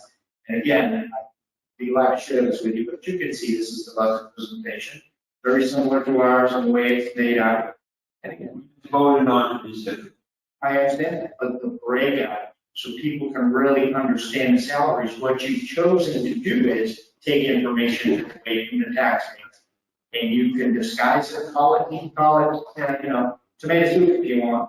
The fact of the matter is you're taking information from the taxpayer. And I don't like it. It aggravates me. And I see it, when I can look at another town, find the information easier than I can find it in my own town, something's wrong. I can't call it whatever you want. All that information is there. It's right here. I know my colleagues are more than happy to look at it, but again, that's detail. That's what we should strive for. We should be able to do better for our taxpayers. There's no excuse to take information up. I just want to. You had the floor, right? You had the floor. You cut me off every chance again.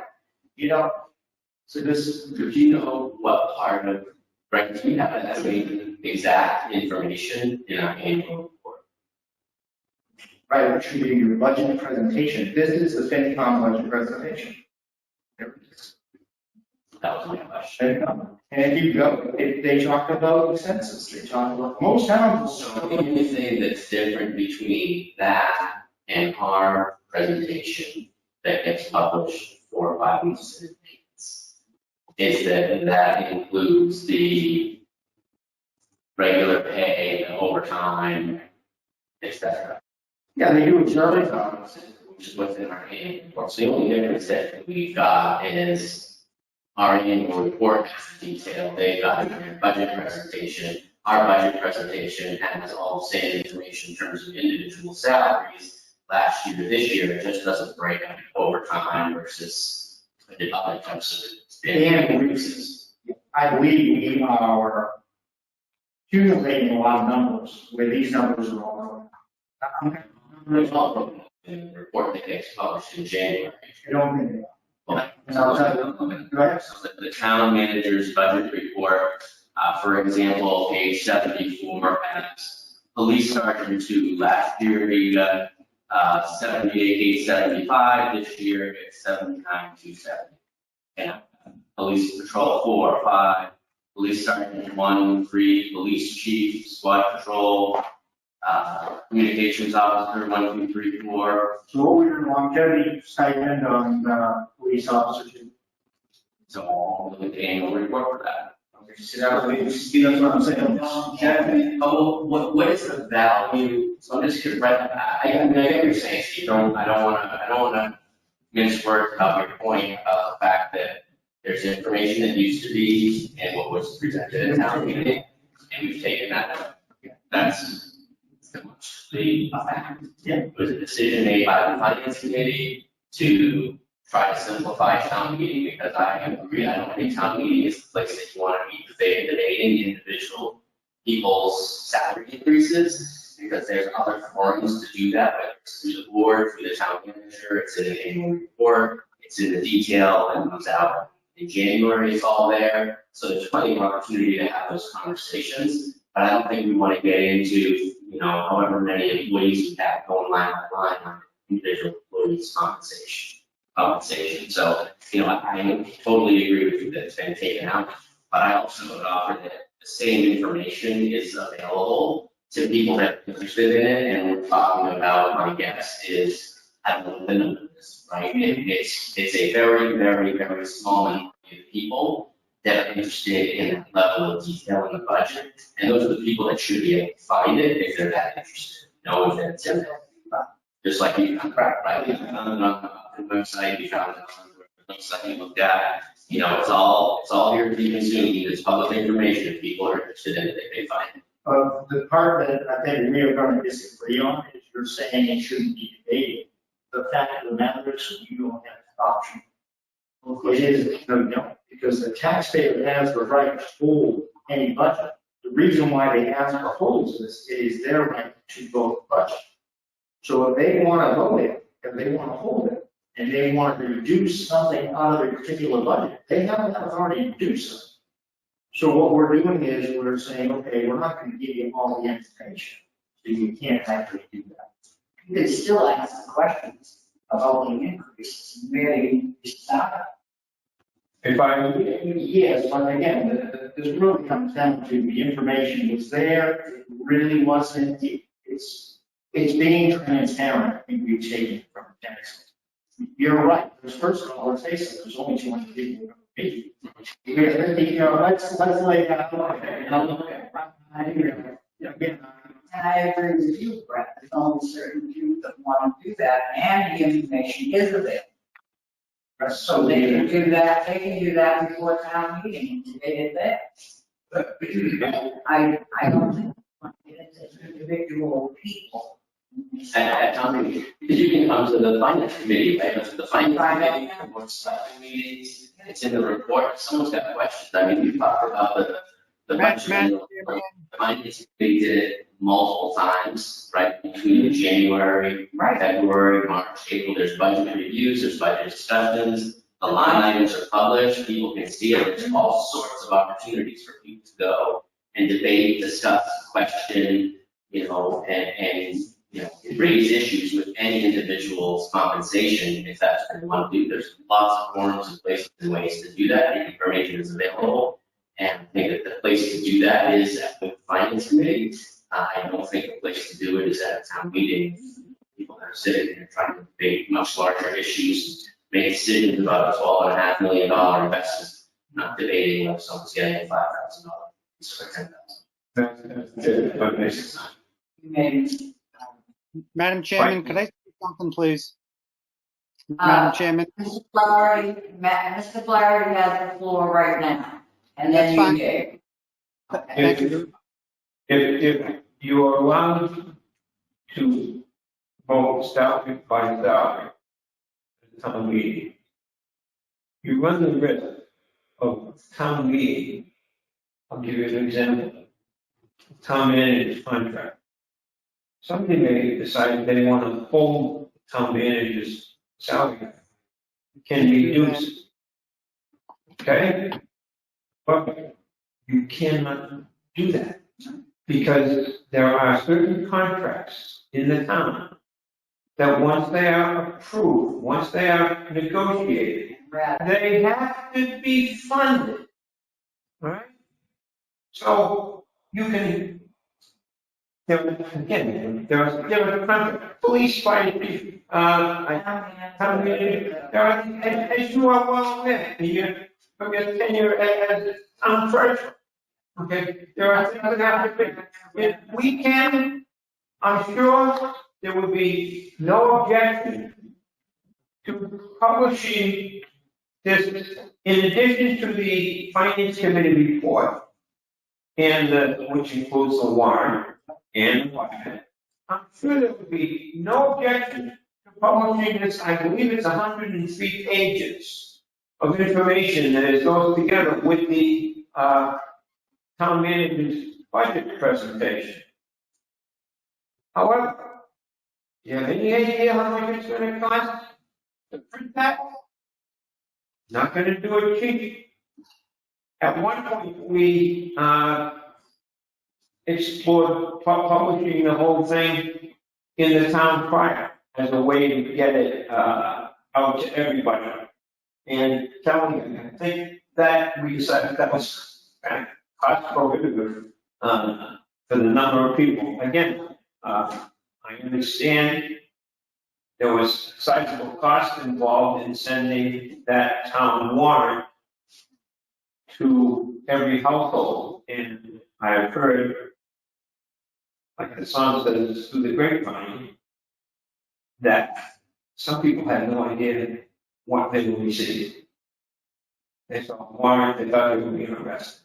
So, again, we can talk about this going forward, but the main issue, I think, and Steve and I probably aren't going to agree on it, that but I have the statute on my side that the budget is finance committee's, so it's voted at the town meeting. Thank you very much. Thank you, Mr. And Clark. you look like it goes between two funds. You sent the document, though, you're sending from the executive branch document to your FinCom, Again, we're gonna disagree on this, We'll disagree. because it's 6 pages that were omitted that we ran that way for 20 years, and now we're pulling it away to people, so. And it's, more sure. I think that, there's no debating the change. I think it's, sometimes change is for the better.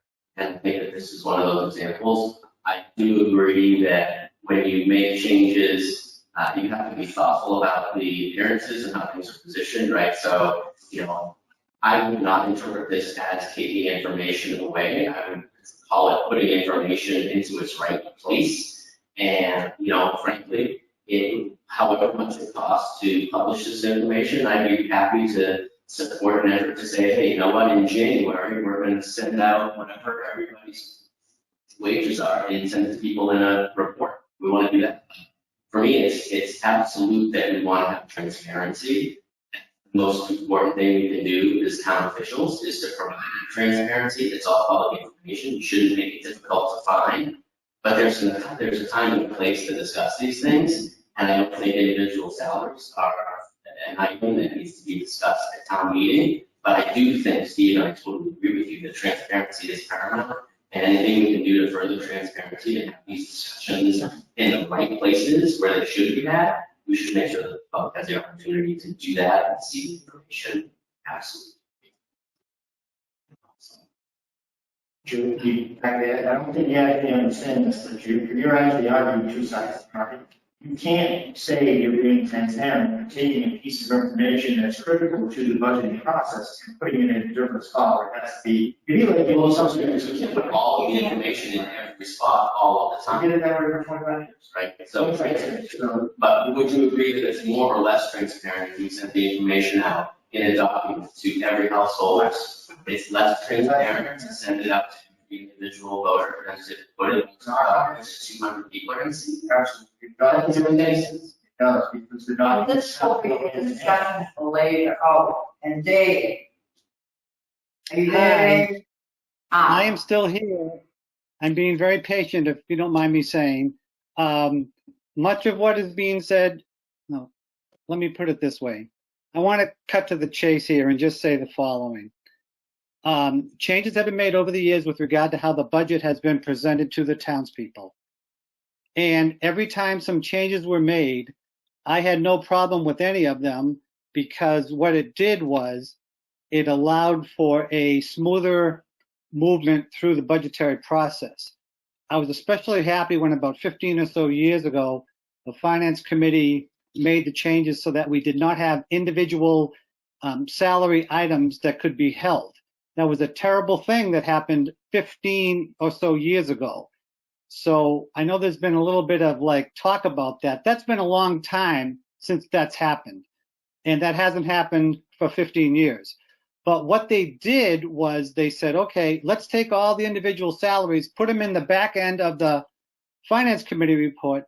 That way it would be easy for people to, at the town meeting, take a look at a department's budget for salaries and be able to see, oh, there's like half a dozen people. Those numbers add up to what's in the budget. Great, no problem. That information now, yes, it has been taken away.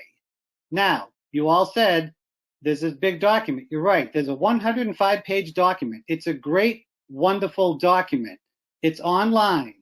I looked at it. I was able to get information that I wanted, but let's not try to say that the information there is as easy to get as when the information was on the back end of the Finance Committee report. Because if, and it didn't happen this year, but if someone holds a budget item and it's, let's say, the salaries for the fire department, the whole thing, if somebody holds that for some reason, people cannot easily get information regarding that by going through the 105-page electronic document. So the answer obviously isn't to print that 105-page document, but the answer to that is to do what we've done in the past, which is just put the salaries on the back end of the Finance Committee report. If that was done, there would have been no reason to have any discussion about anything.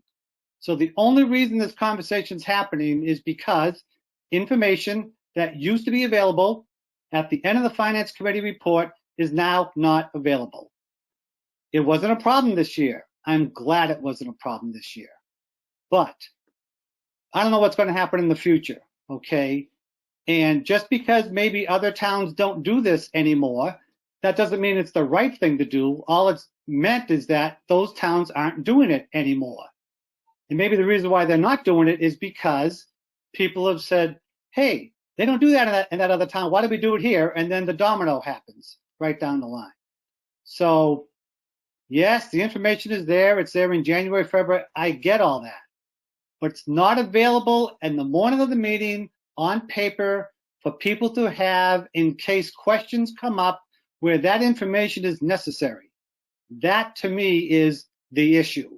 So whether that's going to change anybody's mind, I don't know, but that's my perspective from the moderator's point of view, and that's it. Thank you. And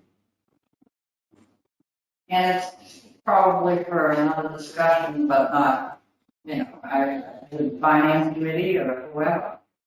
You want to go through it.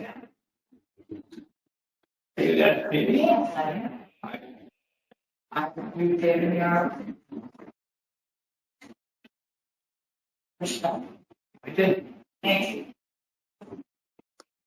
Next on the agenda is the Zero East Street Conservation Restriction, and this is on county property for the Medicom Land Trust. Well, hello, everybody. Could you just give a quick background for transparency for people listening and board?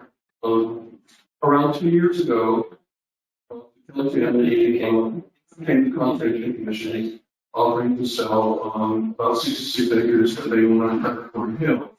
The Conservation Commission started working with Southern Area trustees. Mark and Meredith Cohen is joining us. Meredith is some Southern Area trustees, land protection specialist, who's been extremely helpful in this process. But between Medicom Land Trust that I represent here today, Southern Area trustees and the Conservation Commission came up with a plan. And the plan was for Medicom to apply for grant to purchase one of the parcels, which is 1728, and for the town to purchase the other 3 parcels. And the town's purchase was approved last November, special town meeting using CPA funds. So we're nearly at the end of this process. Both the use of CPA funds and a grant that Medicom received to purchase 1728, they both require conservation restrictions to be placed on the property to protect perpetuity. So there's 2 conservation restrictions before you, only one of them The one in the economic parcel. The other conservation commission has traveled just a bit, and you should be seeing that probably next. The closing for the Metacomet parcel is scheduled for the 15th of June. We need to close before the end of June for the state grant that we received. Roughly $130,000 has been raised to purchase 1738 Alvarez. The actual cost of the land, survey, legal costs, everything goes with doing this kind of transaction. And that's all. It was state grant, SCT helps us raise the rest of that through different foundation grants and public donation. I guess with that, if there's any questions about the conservation restriction, please let me know. Currently, it's been approved by the Conservation Commission opt-in, Southern trustees, Madam Comment, the Department of Conservation Services in the state, and town council. So I think we're close again. Do you have any questions? I don't have any questions. No, thank you. Just a quick question, and I think you've already answered this one once before, but I was going through there, talks about walking trails over time. Hunting and fishing opportunities on the property? The conservation restriction does not include hunting or fishing.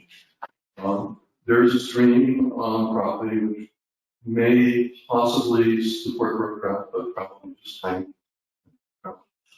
Medical has land use regulations published on our website, and we allow hunting and fishing. Currently, the regulations don't allow trapping, and they don't allow tree stands, but they do allow hunting. And the Conservation Commission regulations are similar. They allow hunting, fishing, and tree stands as permission. Very good, thank you. We have a motion. I make a motion that we approve the conservation restriction as submitted for 0 East Street, Upton, Massachusetts. Second motion? All those in favor? Aye. And second. Thank you. Yes, we will be signing it. Time to the essence of and I think you got that. So I'll do it. Yeah. Okay. Right now, so you can just walk out. Thank you. Thank you. And we have an update on the trust fund. Did you get a copy of the email? Yeah. I have everything. I did look at it. It was an email or online. Yes. I can see it. For some reason, my computer's frozen here, so I can't change pages. Yeah, it didn't look like all of them were in there. Look, there was some missing some. I thought they were older than I've ever seen them before. But I only noticed that. I wasn't looking for ones that might be missing, so. Yeah. I don't always remember seeing the, That's the expendable. Yeah, I like seeing all the principal amounts. That was really helpful. And Yes. because it's more. Right. Which is You know what, I think I'm not used to seeing so many of the library funds. So I guess that would be just interesting is, were those funds that were released, I know those fundraisers done a few years ago, is that what those funds are for? I think they just got reported by the last. Seeing these updates. Do you know anything about those? No. I'm not going to be honest with you. You might have somebody. There's probably a good question for Kenny Foster though. I don't know that are you interested in all of these? I know I sent Eric an email earlier. So you need to know I know that we've dealt with 4 or 5 of them that you allowed to spend out of. Yeah, Spend. no, I'm fine with those, right? So you. Yeah. Okay. So what else, other information can I get for you? I was curious, I don't recall seeing, or maybe I just hadn't paid much attention to them in the past, library funds. So I didn't know if those were fundraising or for what purpose were those for. Yeah. Lewis Wilson, Ernest Ramsey, George Newton, Glenn Goodrich, others in the Yeah, that's my. All right, where are not? No. Expendable, that's on page one. The bottom of page one. Oh, all right, yep. See all these ones here. So maybe they were just rolled up before into one that said library trust. I have the old version with me, but I'm wondering if that's what it was, because I was like, well, Yeah. I will check it again, then I'll check it against my older version of it. Yeah. But yeah, we could just get clarification on that. That'd be great. Other than that, I don't have any questions. Yeah, good. The only questions, I know this is gonna come up when we talk about, the grants and the requests, right? So if I look at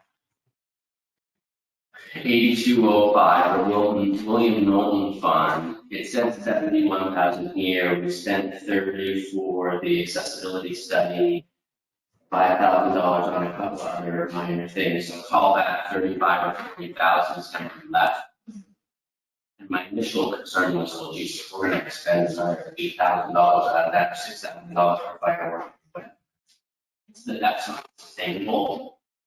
But unless I'm mistaken, the William Knowlton Fund, the principal balance in there, the William Knowlton Fund principal balance is $775,000.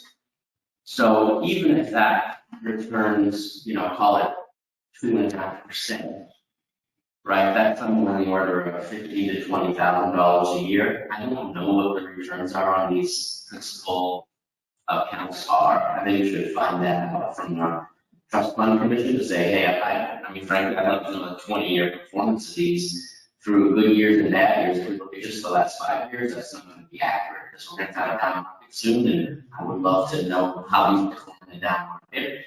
But if we've got $35,000 or $40,000 in the William Knowlton Fund, and over the past 20 years, we've earned an average of $20,000 on principal, and spending $6,000 to help with the largest community event in town, it's a no-brainer. It's easy, right? But if we're going to earn $20 on it, and in 3 years, that trust fund is going to be totally gone, zero flexibility, then I'd be more concerned about spending $6,000. My interpretation of this is that it's not an issue because we earn well over $6,000 in that every single year, so it's not a concern. But we should be aware of that because we have been completing it much more so than we had previously, which is great. We should, so much more. But anyway, that was just thoughts. Yeah. And I don't know how accurate it is because there's always that acceptable and not acceptable. And it seems like that interest income, as you mentioned, Brett, could be $25,000 a year. Maybe it earns 4%. We don't exactly know. But it seems like some of it goes towards time cycle. Yeah, the roll back in these principle is not expendable. Yeah, so that's growing.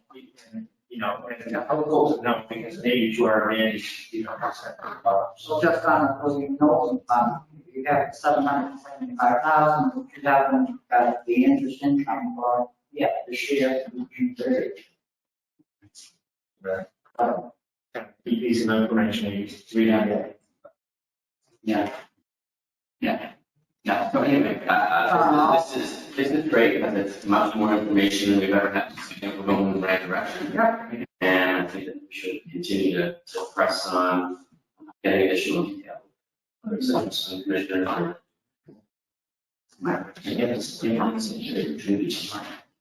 I'm not putting money in front of the work to be a 2 to 5 degrees month, so it might be a good time while we're all staring at it to figure out how we want to use which, and we can expedite on the next two. That's a great point. I think, there's some people that probably want.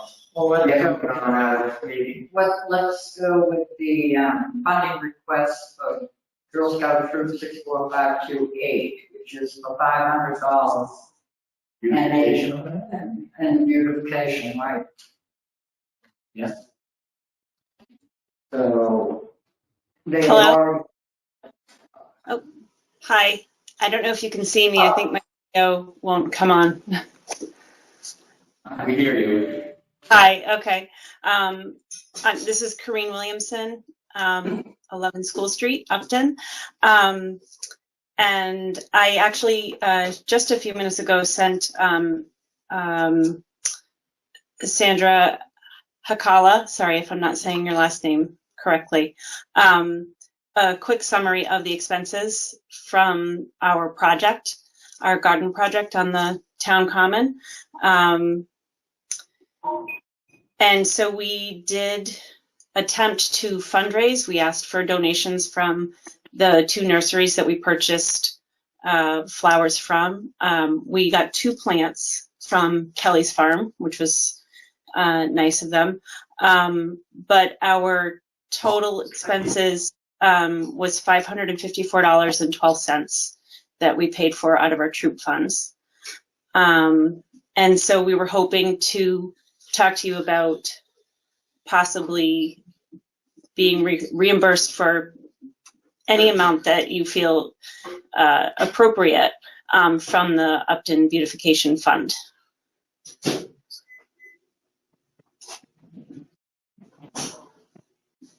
What was the number again? 554.12, I think is what I heard. 554. Okay. I make a motion that we approve $554.12 to the Girl Scout troop from the Risky Beautification Fund. Second motion. All in favor? Unanimous action. If I could. Thank you. Thank you very much. You're very welcome. I would only offer that if there's any additional work that the Girl Scouts want to do to beautify the town, that there is over $100,000 available to you to spend to make the town beautiful, and we're always happy to support our local Girl Scout troop in doing so. Thank you very much. That's very nice of you all, and the girls will be very excited to hear this. They had a great time with the project. They learned a lot about gardening. So thank you very much. We're very grateful. And we look forward to the progress. We didn't see your work. It looks great over there. Thank you. Thank you. Have a great night. Thank you. We have Mr. Liu, been very patient.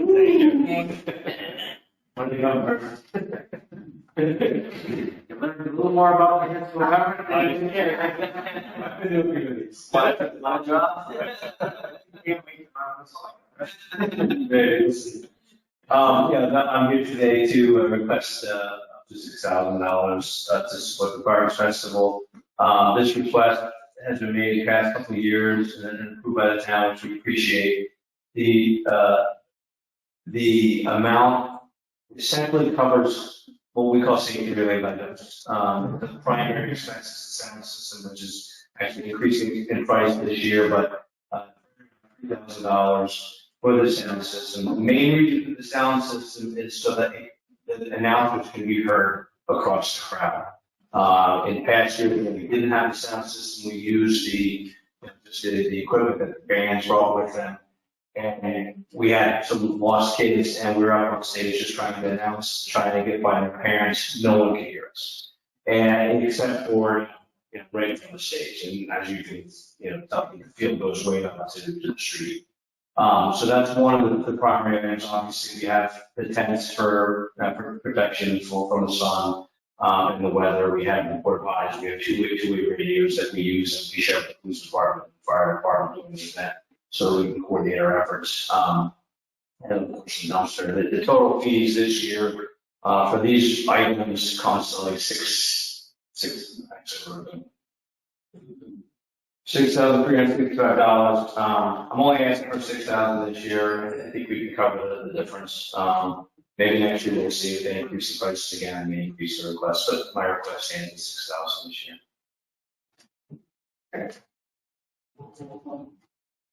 Do you want to talk just for a minute about the date of the event? I'd be happy. The event will essentially be the same as it has been in previous years, except for the date.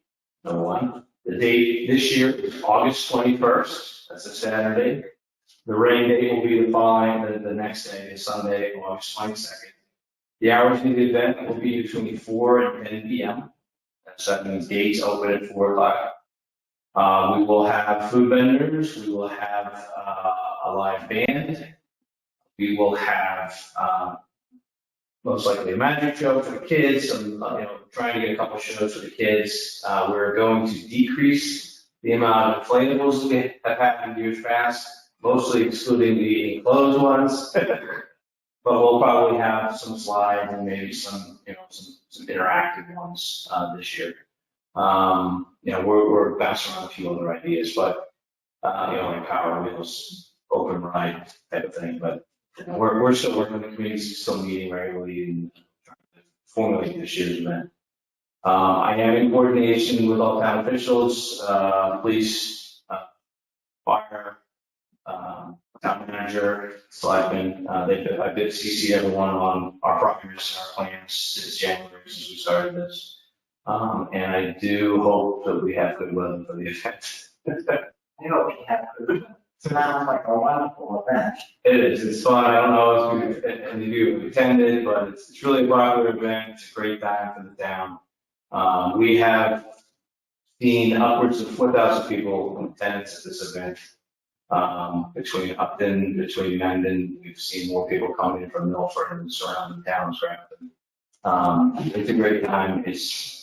I believe it's very well run. The volunteers of the men's club, we have 100% participation from the men's club at this event. In addition, we also offer volunteer positions for youth. So that, so for example, the Inflatable Fun Park, we typically have youth volunteers oversee those and kind of meet the kids in safely. So it's a good event. I would add one thing that we are obviously following, state guidelines for COVID restrictions. Obviously, the law restrictions being lifted. We're still conscious about that. We're most likely planning to have hand sanitizer outside of the inflatables and anything that's interactive for people. But we're to operate this as usual in a very safe manner with the help of the police and fire department. Thank you. Great. I'm good. No questions. Just a quick comment. I was going to say that's probably the one day you feel it's the biggest community day up and around here. Yeah, you would feel that when you're there. Years ago, I've gone to BMW. Yeah. Since I was a kid. To be, I don't even want to tell you all the shenanigans that were going on. That's all they I didn't tell you this in conversations. That's one thing I did. But it's a great event, for sure. Track races, all those things over the years. Yeah. We have a motion? I would make a motion that we approve, and I'm going to do the whole thing, $6,350 for the men's club in support of security and other aspects of the fireworks payable from the William Knowlton Fund. Second motion. All those in favor? Aye.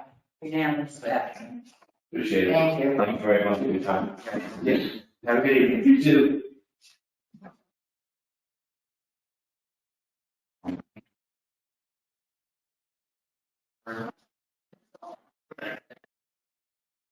We're doing some. You're getting better too. I couldn't do that. Your events and all these childhood memories. I think I told you. For people listening, the way he mentioned that, that's community service hours for high school kids. Yeah. Need community service hours. So people are listening. Kids are always 24 hours. It's a good opportunity. They can work a few hours, either set up right now, day after. So there's some hours that the kids get their time and that stuff. So it's great. Very good. Now, next on the agenda is the discussion of the CARES Act. To try to get points to go home. While we talk about these funding sources, would you mind executing this? Not So, I think it was the Selectmen who had asked about a month ago now, relative to the CARES Act, funding and reimbursement, so, I spent some time, I've actually been taking a lead out, working with a consultant. And reported in the past that we actually hired a consultant who was an expert in municipal finance to help us navigate the $700,000 worth of CARES Act funding, and then the FEMA reimbursement. The FEMA reimbursement at the time when it first came out was a 75% reimbursement, and we were gaining the additional 25% to the CARES Act. President Biden took over. It's now, the FEMA reimbursement is not now actually 100%, so we don't have to use CARES Act to make a difference. So you see here in the spreadsheet that, we've spent the first couple of months, and that's the first grouping of money, this is about $20,000, and so that really is, the time period from April, May, and June of last year, and then that's when we roll into FY21. And so for the FY21 to date, we started approximately $54,000 in reimbursements. And then CARES Act, which is again a big part of money, is we were appropriated $700,000. We only wanted $700,000. And to date, we've spent approximately $408,000. We still have some requests that go out there. We're going to go ahead and seek reimbursement. And even this past meeting, there were 2 items, I think, Kelly, that were on town meeting. So there was the scanner, the Board of Health had requested. So originally we used to catch that, and we were able to apply CARES Act dollars to save $7,000. And then there's also, Kelly's pursuing the record management system that by now appropriated $25,000 at a meeting. And again, although appropriate free cash, I'm pursuing working with the consultant on trying to get CARES Act on what's on the management system, which is some of the large acquisitions. We spent about $20,000, a little bit shy of that, so we can have an electronic bidding system, which was extremely helpful. Diane Judge, she's on meeting that, and she said so many of our contractors were able to take advantage of filing bidding permits, and things online. So it's a good program that's worked. And then everything in this room, again, so we can have virtual access to our residents and to officials without funding through CARES Act. So I talk about typical things like PPE, hand sanitizer, so it was just announced today. We had a deadline to extend these out on June 30th of this year. It was just announced today that Governor Baker is going to extend that to October with a possible additional extension to December 31st. But they've already, the state's already been told that all unused money has to be returned December 31st. That's the central government. So we will continue to try to find good uses for the dollars. And you never want to return right? Typically free cash, free money is actually really actually free. So we'll work with the consultant, and my belief is that the state has become a little bit more flexible with how we can use these funds. There's a lot of municipalities that have been very creative, and so hopefully we can take advantage of some. Great. Any questions? The only question I had was educational side. I remember us extending the 213,000 or some other figures on there, and I didn't know whether those were respected. On education? Yes. Let's go back. Kelly, can you go back to that previous question? Yeah. Education and the schools. Yes, we have the initial appropriation was 213, and then we had an additional appropriation from the 43.9.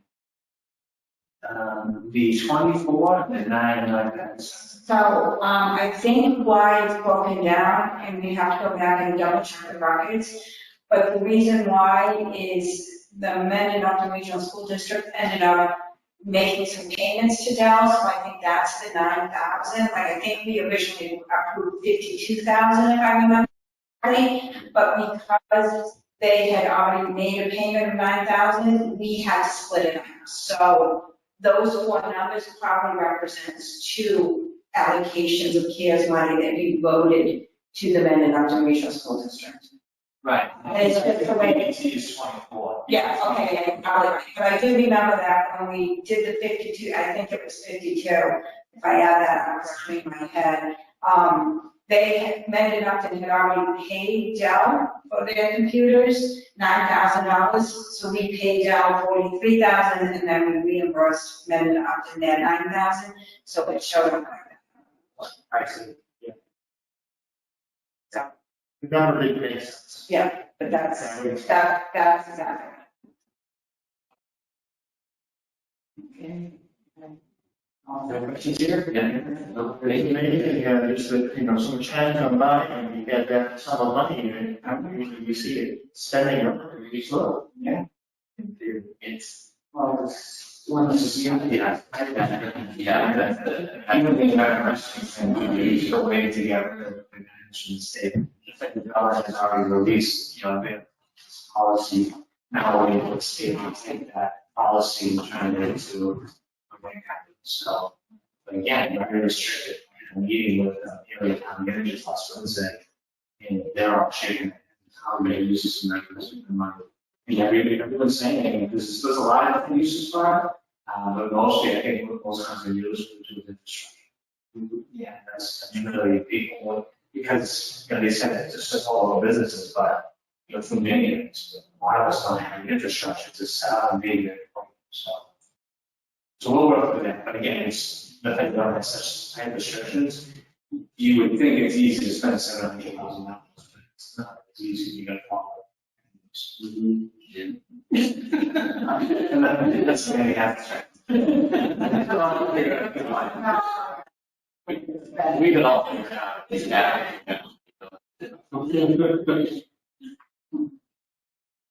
okay, next on the agenda is the Med Project LLC grant. That's for the police department. And is there a specific? Yeah, it's $1,300. She kind of was able to get to fund a basically a prescription payback program. So for any unwanted medication, folks can drop it off at this time at their disposal. And typically what we see trying to use is like condoms, like Vicodin, essentially drugs, trying to get those off the street. Can I have a motion to accept $1,300? I got it here. Okay. I would make a motion to accept the Mid Project LLC grant at the amount of $1,300. Second motion. All in favor? Say aye. Aye. Unanimous.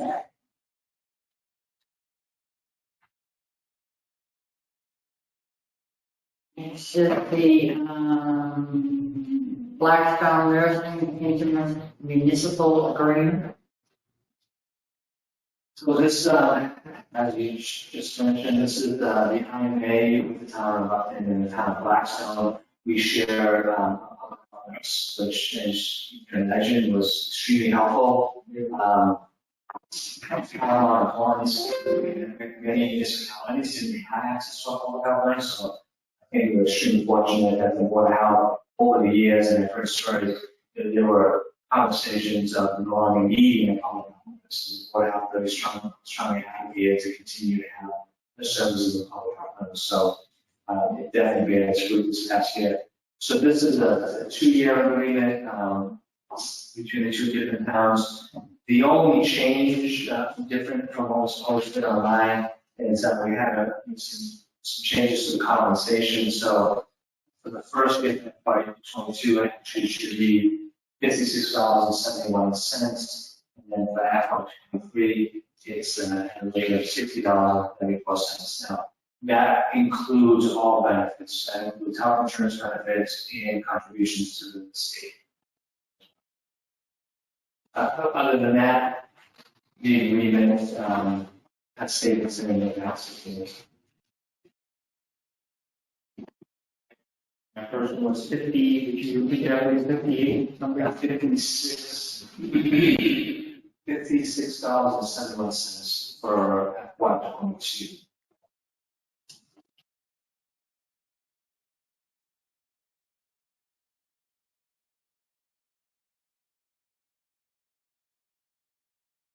Any questions? No questions here. That motion? I made a motion that we approve the municipal agreement for public health nurses services between the towns of Blackstone and Upton. Second motion. All those in favor say aye. Aye. Action. Now, town manager. All right, I will pass this handout. Okay, so this is the board last week. I'll hold up later in my ending discussion. Just a couple quick updates. The TIP project is phase one. It's coming to the end. I mean, 2 weeks ago, they're going to start the paving project. So that is now going to be complete in the next couple of days. You have already noticed that they've already started phase two of the TIP project. So again, that's going to take the remainder of this construction period into the next construction period. But on a positive note, you know that we received a lot of calls regarding the traffic backing up during the paving process. And I think, a lot of that is good that we have some buy-in on there right now because probably with that, bumpy, I think it was definitely causing concern. So we're moving forward on that project. The ADA transition plan, we have not updated today on that. They're going to complete the analysis in June. They're expecting the final report to be ready for review in August. So I think that this may be an opportunity to have the joint meeting with the Disability Commission. If you want to see that in advance of the final report, or if you want to just have them come in to do the final report presentation. So if you let me know within the next 4 to 6 weeks, schedule with Lisa Shannon from the Disability Commission. And the consulting firm was CMRPC and the Center for Living and Working. On a positive note, you probably all remember that back in 2017, we had to reconstruct the walkway from the upper parking lot down to the soccer fields at Columbus Beach. We had to reconstruct it because it was not ADA accessible. We had already paid at the time to have the first walkway constructed. We had already paid CDM engineering to design a walkway that was supposedly accessible. So here we are 4 years later. I'm happy to report that with some encouragement of town council and 4 years later of going back and forth, we came to an agreement that CDM Smith is going to reimburse the town $60,000 for the construction of the second walkway. So we'll see a $22,000 check in the next couple of weeks in 22. We owed CDM Smith $37,000 behind that project. It's complete, so they cut an agreement that they would, I guess, the net difference of what we owe them as it relates to what the agreement on litigation was, the reconstruction law. So again, 4 years later, we were able to come to some conclusion on that. The town planner is working on a parking analysis in the town center. He said it would take a few weeks, but he's going through the town, counting spaces both on the street and actually in parking lots, and he'll have some data for folks to consider as we have these types of conversations about how much parking do we really have.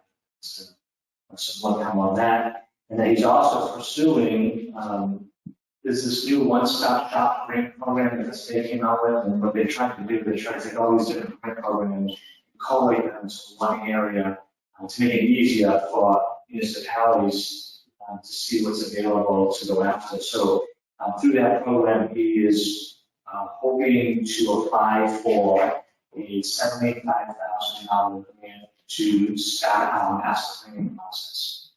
So the hope is that we do get the award and then we can start the master planning process behind this fall. That'll be a one-time planning process. But we don't think we'll get it all done with $75,000, but we'll probably get a good amount, it's 80% complete first of all.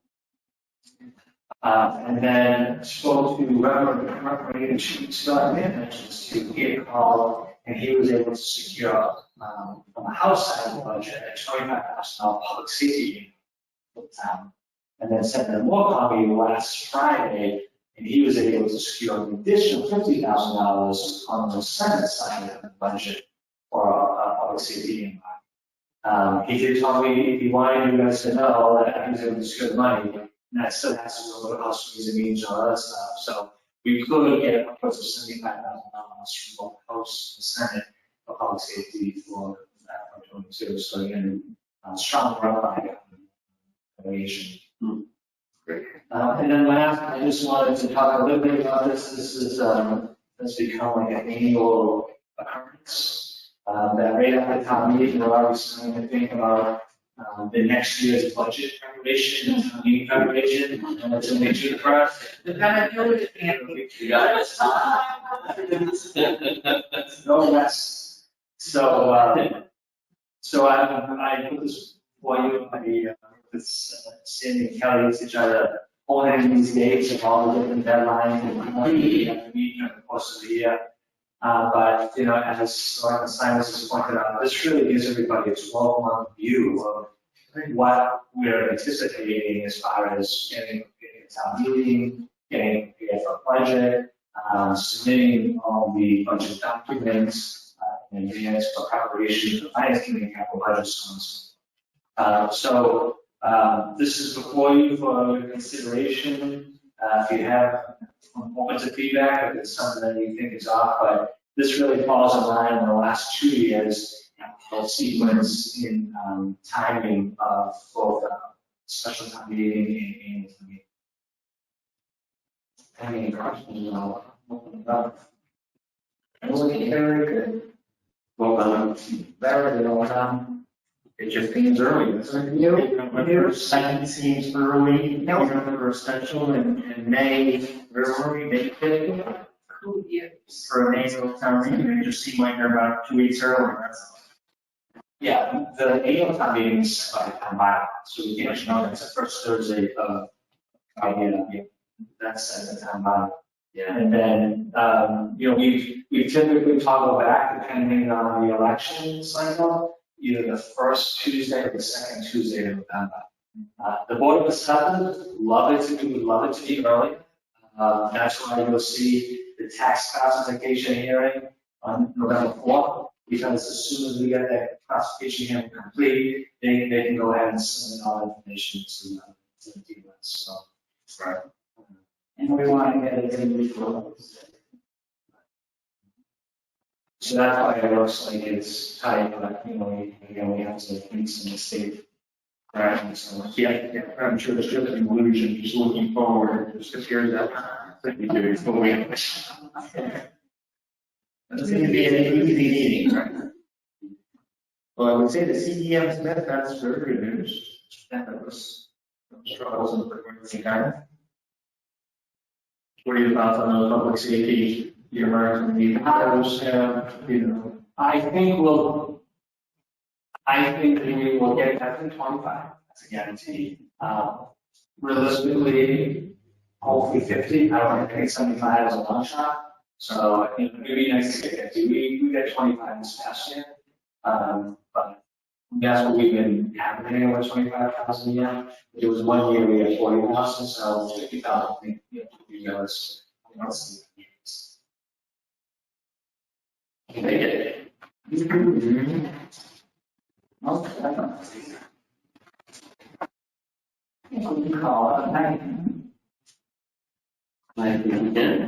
I will make a motion to adjourn the meeting. Second. All those in favor? That's okay.